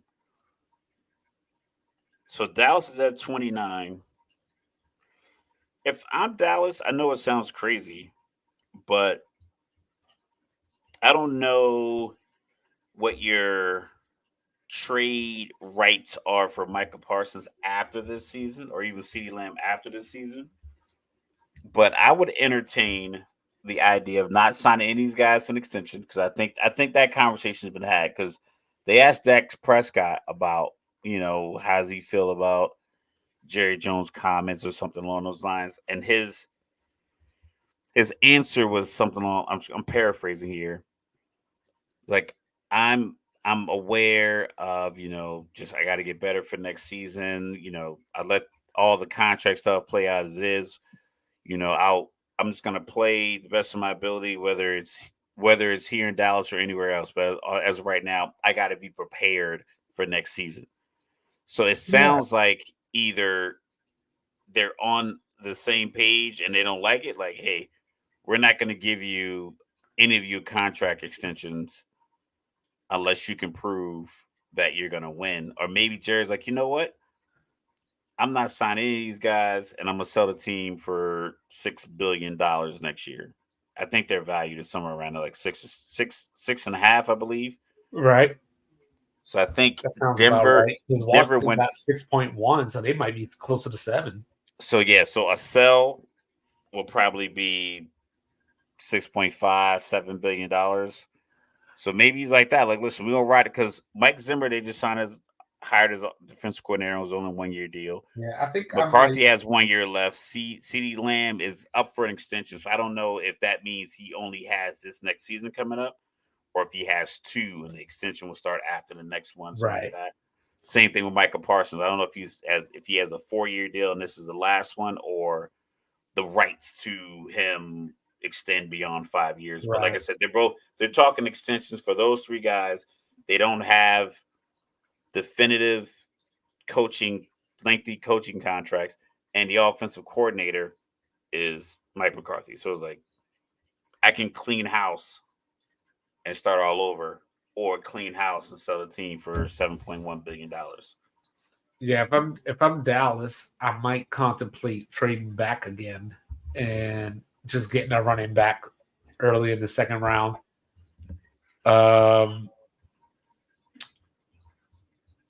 You know, you could get a linebacker to replace Van Der Esch. I'm not making a deal with Kansas City if I'm Buffalo. No, not at all. Because like I don't know what you know. Like what like why would you call me? And y'all smarter than us too. You already shown that. You've outsmarted us. You've beaten us in AFC championships twice out of the last like 3 or 4 years. It was only once, but yeah, I get your point. No, the 13-second game. Yeah, that was the AFC championship game. I thought a couple years before that it was also the AFC championship game. Or was that just there's the divisional round? Okay. Yeah. But that they beat this them. year was the divisional, yeah. Yeah. All right. So they've beaten them 3 times in the playoffs in the last 6 years. And you're which like, is all right, crazy cool. because 3 months later, let's make a deal. Which is crazy because I believe Josh Allen, I think regular season, he's like 4-1 against Kansas City, but like 0-3 in the playoffs. Yes, it's something crazy. But Joe Burrow's 3-1 overall. Yeah. So, but still, I'm not making a deal. Come on. Xavier Worthy. Really? Mike. Dallas Mike with the spoiler. Oh. Yeah, Xavier Worthy it is.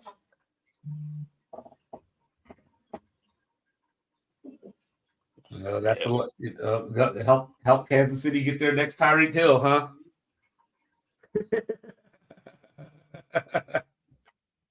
This doesn't make any sense, but not do anything.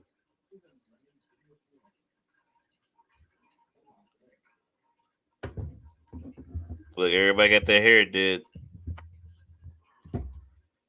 Everybody got babies. How many babies in the front? Whose babies are those? 5'11", 165. So he's bigger than Bryce Young, huh? Everybody's bigger than Bryce Young. My son's bigger than Bryce Young. 15. Let's check out some highlights of Mr. Worthy. Talk about it. Talk about it. I don't like it because you got Hollywood Brown. Like you already have a small guy that. I mean, how many routes are you going to be able to run on one play for both of these guys being on the field at the same time? You still got your guy, Mecole. And Mecole Hardman's small. You know, Kelsey's their big dude. Yeah, but that's what I'm saying. Like, what route combination are you running where you have 3 guys who total digs and drags, baby, digs and drags, 550 pounds between the 3 of them. Digs and drags. Yeah, digs and drags is the new boats and hoes. That's how you do it.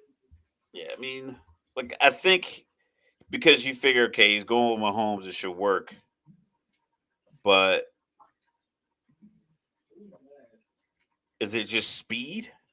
Do you just want to go deep? You want to go deep like bro, you did how does that couple years so quick? Mike, I think we might be a couple minutes behind on our stream. Yeah. Yeah. Well, Dallas went offensive line. All in. You know, saying another tackle, you know, that I like a lot. Got the 8th best tackle in the Tyler draft. Guyton from Oklahoma. Oh, you can't go wrong there. People said you can't go wrong. If you get a guard from Northwestern, you get a guard from any Big Ten school, and a tackle from any Big 12 school, you made a good pick. Like that guy's, he might not be an all-pro or anything like that, but he's going to be solid. especially in pass protection. If you get them from the Big 12, because all they do is throw the ball. We got 3 picks left. We got my hometown. We got the Niners, who didn't trade Ayuk or Debo. And then we finish it off with the wagon circling Buffalo Bills. You know what I'm saying? So Buffalo better have a hell of a something. Whoever they draft right here better be Pro Bowl by year 3 and just stay in the Pro Bowl every year of their career from there on out. Because if Worthy goes out here and have a Tyreek kind of year. Yeah. Unless they really just want to throw the ball deep. Because I know that Dinkin and Dunk was probably killing them. Because I know he wanted to go deep a lot. Because he has the arm. He has the accuracy. He has the coach. They have the plays. Like, they know they work because they had a guy who could run them. Right. So it's like, do you just bring him in there just to stretch the defense? Or how much time does Rashee Rice miss? That's always a question. It hasn't really been a lot of talk. Goodell liable to suspend him without he's getting something. Yeah, he's getting something. Just the video alone of him walking away from the scene is enough to get him 4 games. 4 is usually the baseline that they start on. Yeah, just your first infraction, but it was so, for lack of a better word, so juvenile.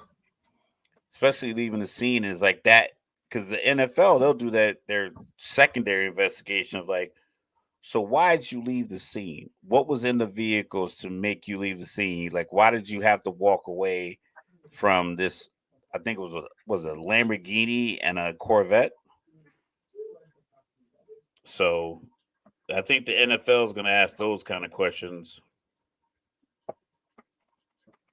The pick is in. We had guns and drugs in the car. 3 more to go.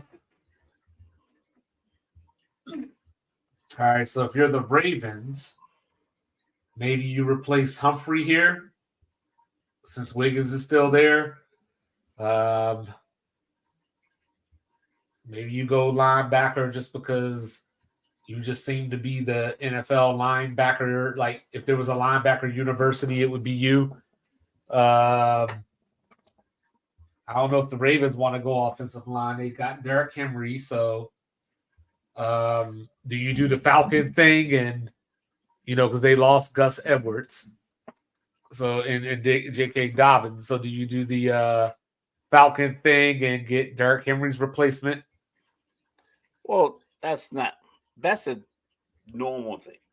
That's a normal thing. I know. I just had to say it. I just had to say it. To get a guy to be the backup to a guy, because I can get 18 carries out of Derrick Henry and 2 or 3 screen passes, and then I can get 12 carries out of another running back. Yeah, I can't I'm not going to get 2 drives out of Michael Penix Jr. and then 8 drives out of Kirk Cousins. Yeah, and then Lamar Jackson can win MVP with less than 25 touchdowns. Oh, he's not going to get MVP anymore. He's going to get the Jokic. The Giannis Jokic, the recency. Because if you think about it, how many NFL players have 3 MVPs? You know what I would watch? I don't think Tom Brady has 3. You know what I would? You know what I would watch? Like, I just thought about this just now. If they did some kind of show, like kind of how they do Hard Knocks, but the show, but of course this would have to happen after the draft. But a show where you see a team building their board. I think they do something like that. I don't think a team will let you in on that. No, I mean after the fact though. I think it's probably like a strategy, like a poker strategy. The way that they do it. The way they do it, and I think it's probably like something it's like a sustainable thing they do every year. It's like I can't give you my grandma's cornbread recipe, but I'll cook it for you. Yeah. I'll bring it to you after the fact. Like me, I'll give you my craps betting technique because I'm not writing a book on it. And just like that, Denver's up 3.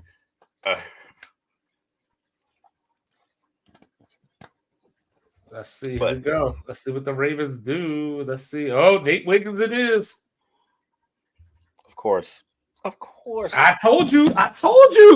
This is why these teams win, because the other teams do dumb things and they leave a Nate Wiggins here for the Ravens to get. Like, you know what I mean? Like, why didn't Tampa take Nate Wiggins? You know what I mean? Like why? They needed a center. You know, Quinion Mitchell was there. You know what I mean? Like, why didn't Cincinnati take him? Like, I'm just saying. All right, 49ers on the clock. 2 picks to go. 49ers and my Buffalo Bills. This is nuts, man. Like, this is the shit that I'm talking about. And if Buffalo take offensive tackle or like a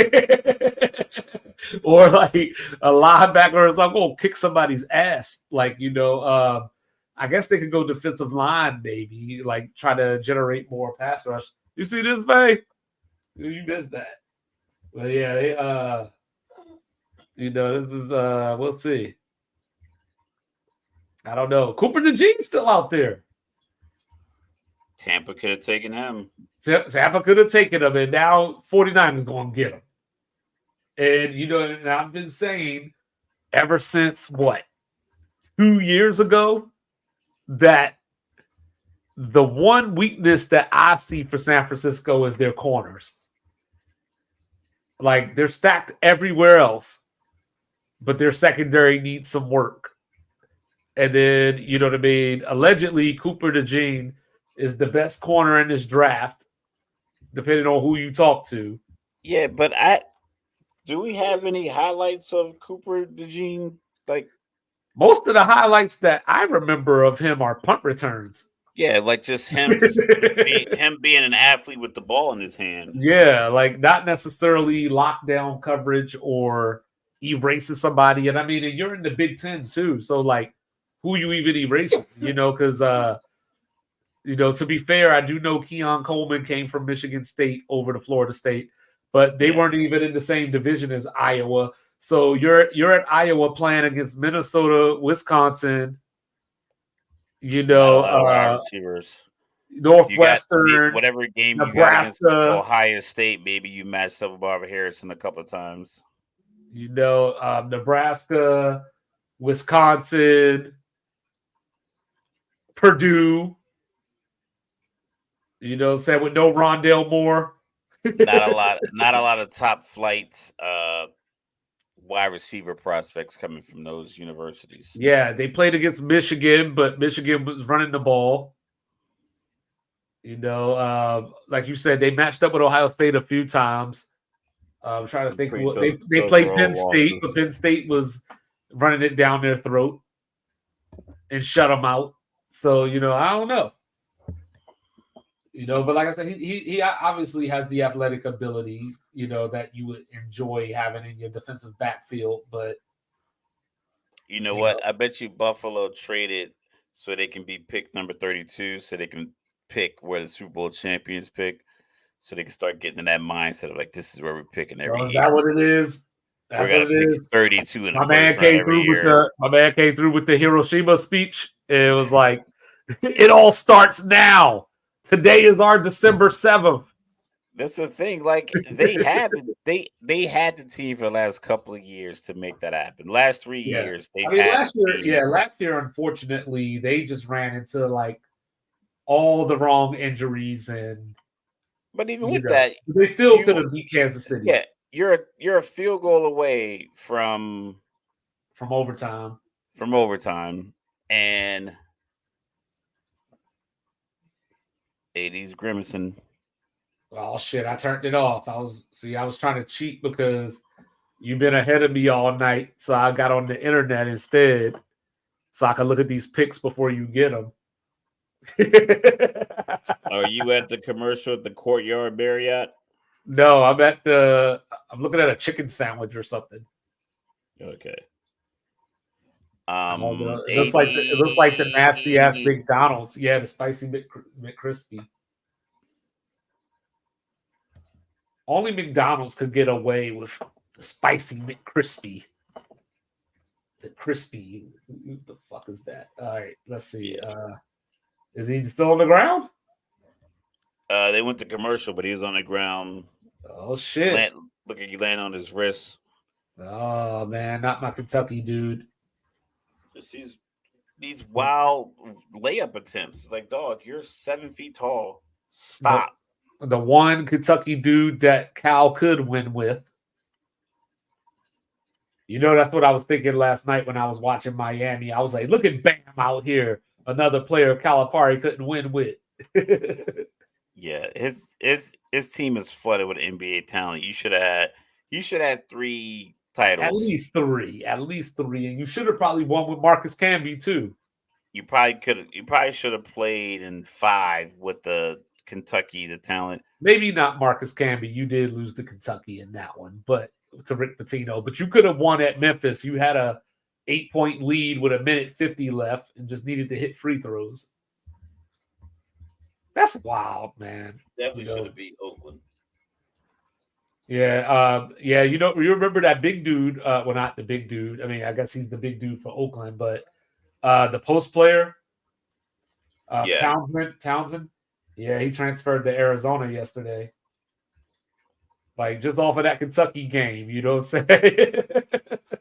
Sometimes that's all you need. If Cal don't get you to the NBA, he gonna get you to a better school. You know what I mean? Yeah, one way or another.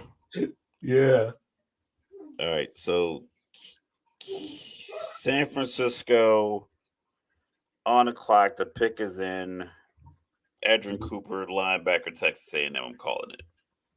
Nah, man. They got Ricky Pearsall from the University of Florida. What a shock that is. Wide receiver. What a wide receiver? Yeah, that's a shock. Not that they took a wide receiver. Excuse me. Not that they took a wide receiver because they could have used one, but why that wide receiver? I mean, I guess they just trying to play Miami Dolphins style, you know, because that's the move, I guess. But now the Buffalo Bills are here to close out the first round of the draft. Yeah, so I'm way behind you now. My Buffalo Bills circling the well, no, I'm just talking. Like, they haven't even announced it yet on my screen. Oh, Ricky Pearsall? Yeah, I just saw it on my phone. Oh, okay. Yeah, so you're still ahead of me. Is so he white? Is he mixed? I think he's white. Oh, hold up. Buffalo traded again. Hold up. We got the Carolina Panthers on the clock. Why? We got the Carolina Panthers on the clock. Because Buffalo probably wants one of these wide receivers, but don't want to pay first round money for them. Or they're after a receiver like a Keon Coleman or Troy Franklin that will be there. Or they're after a linebacker, which I told you that I didn't think any linebackers were going in the first round. Even though now that Carolina's up here, maybe they like Golson or Wilson. Like, I like Wilson myself. He won the Buckus. And then you got let's see who else. So the 49ers just took a wide receiver, and they don't have cameras in that wide receiver's house. Like, he's not in any of the rooms, so he wasn't projected to be first round. Like, they don't have a FaceTime call. Does Carolina go Keon Coleman here to get Bryce Young a weapon? You might as well. You got the biggest. Give him a big target. Because you know Adam Thielen was your best receiver like last year, and I mean he was the ghost of Adam Thielen at like, you know, like the ghost of Christmas past. Like, you know, I don't know what they was doing. So Carolina's going back to back. They're getting 32 and the first pick of round 2. So there you go. Did Carolina do something smart? I don't know. I mean, I guess it depends on what they draft. They're about to get a guard. Yeah, I know. Like a guard. He's the 10th best lineman to you, but in our heart, that's who we wanted. Yeah. One man's trash is another man's treasure. Saying, oh boy, I don't even know. Keon is going to be the one. The pick is in. Pick is in. Oh man! Oh, you trying to cheat? You looking at your phone now? I've already been on the phone. No. I got the I'm watching it. Oh, okay. Yeah. Are you looking at like messages from? No, I'm on NFL.com. Just hitting refresh. Oh no, I'm not doing that. I'm watching Booger McFarland and this rust color. I thought I could handle you being ahead of me, but I can't. Selfishness. I'm always lagging behind. Yeah, I was. But yeah, I'm thinking Keon Coleman if they go receiver. They could go because they did lose Brian Burns.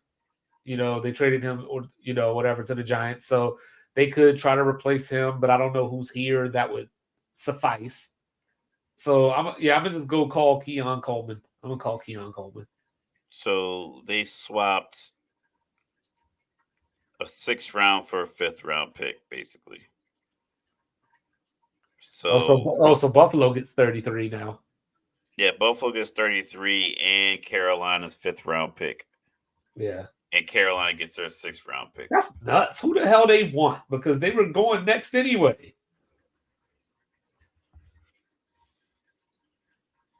Yeah, I thought they were going to get 32 and 33, and maybe they had like another pick in the 2nd round that they gave Buffalo. Like they gave Buffalo like the 52nd pick or something. It's kind of dumb though, because you're just assuming that I guess that Buffalo was going to take whoever it is that you have to have, and then they would have not done the deal with you.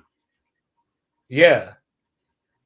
Like I said, it reminds me when Chicago moved up from 3 to 2 to get Trubisky when San Francisco was going to take a defensive lineman no matter what. Oh, I can't wait to see this pick. Like, all the fans pretty much cleared out after Detroit. They better pick Anthony Davis or something and surprise me. Like, we're going to go LeBron James Jr. Hey, they better pick DJ Burns. Yeah, they're gonna pick LeBron James Jr. We're gonna put Bronny in short. Bronny could be a good corner. Oh, there it is. Oh, I got it. Okay. I brought this person up. It's not Keon Coleman, but it is a wide receiver. I brought him up at the beginning of the draft. Let's see who we got. Yeah, I won't tell you who it is. I'll let you. I won't do the spoiler alert. I'm gonna put the Lakers pick. Yeah, I'm gonna put the Nugget game back on. Update on Lakers Nuggets. Nuggets up 8-69. No 61. Way. Yeah. No way. See, man, fucking Lakers, man. But I'm down with it. The Lakers they don't have the firepower to go through dry spells. Now I got that C murder in my head right now. I like that pick. Yeah, that's what I said. Like they did something good. Did you hear him talk? Oh yeah. I did. No, I didn't. Sounds like Theo Vaughn. I thought he was going to go 2nd round. I heard a theory before we get out of here. I heard a theory that somebody threw out there that the Cowboys might take Spencer Rattler later. You already have Spencer Rattler in your building. His name's Trey Lance. Man, Trey Lance ain't playing another down in the NFL outside of preseason. Is he that bad? I don't know. That's the problem. We don't know because in college, like that 1 year, he only played the one game. And then he came to San Francisco, played in a monsoon, got hurt. So we don't know. But remember what you were saying about Justin Herbert earlier? You were like, yo, it's year 4. Like, you know what I mean? Like, this is Trey Lance. He hasn't even played. So, like, You know what I mean? Like, it just ain't Jordan Love.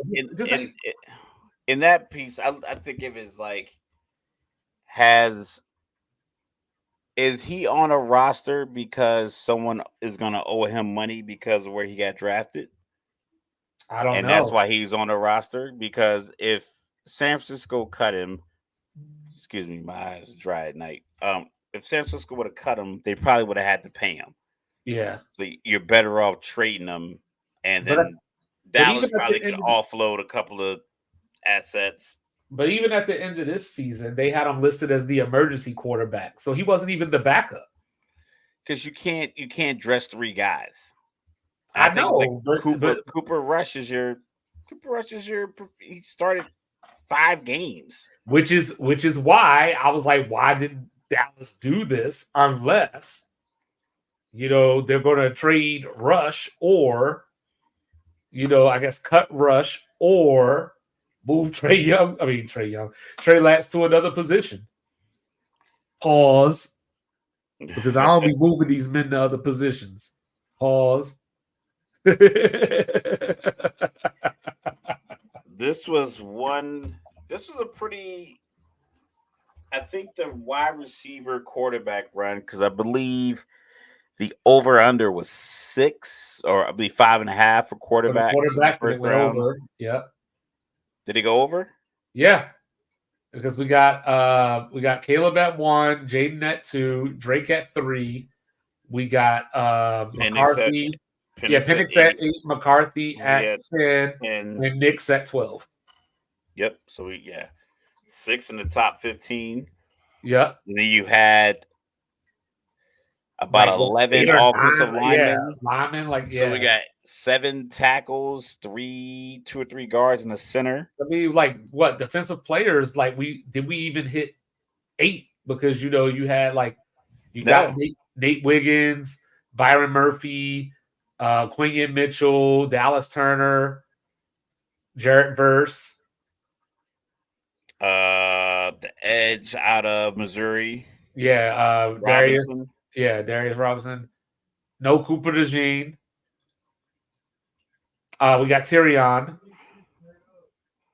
So we got 7. We didn't even get Kool-Aid. Kool-Aid didn't get drafted yet. So, tomorrow's going to be interesting. And I am here for it. America, we are here for you. We are Sports Reports is ordered. He is the even killed. Mr. Logical. New Jerusalem's in the building. I'm holding down the Alamo as your unorthodox statistician, going left so much you thought I was southpaw, a.k.a. 2-5. Sorry we kept you up so late, Granny. Sad, but it's always worth it. We will be back on Monday, so we can review this thing, get our thoughts together, catch up on these NBA playoffs, and keep you up to date with what's going on there. But do us a favor, like, review, subscribe, share, email us, hit us up on social media, do all the things. We are here for you. We love you. And we are out of here.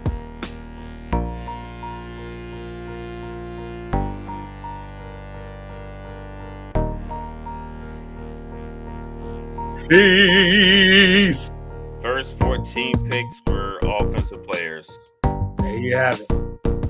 And by that, I'm offended. We out.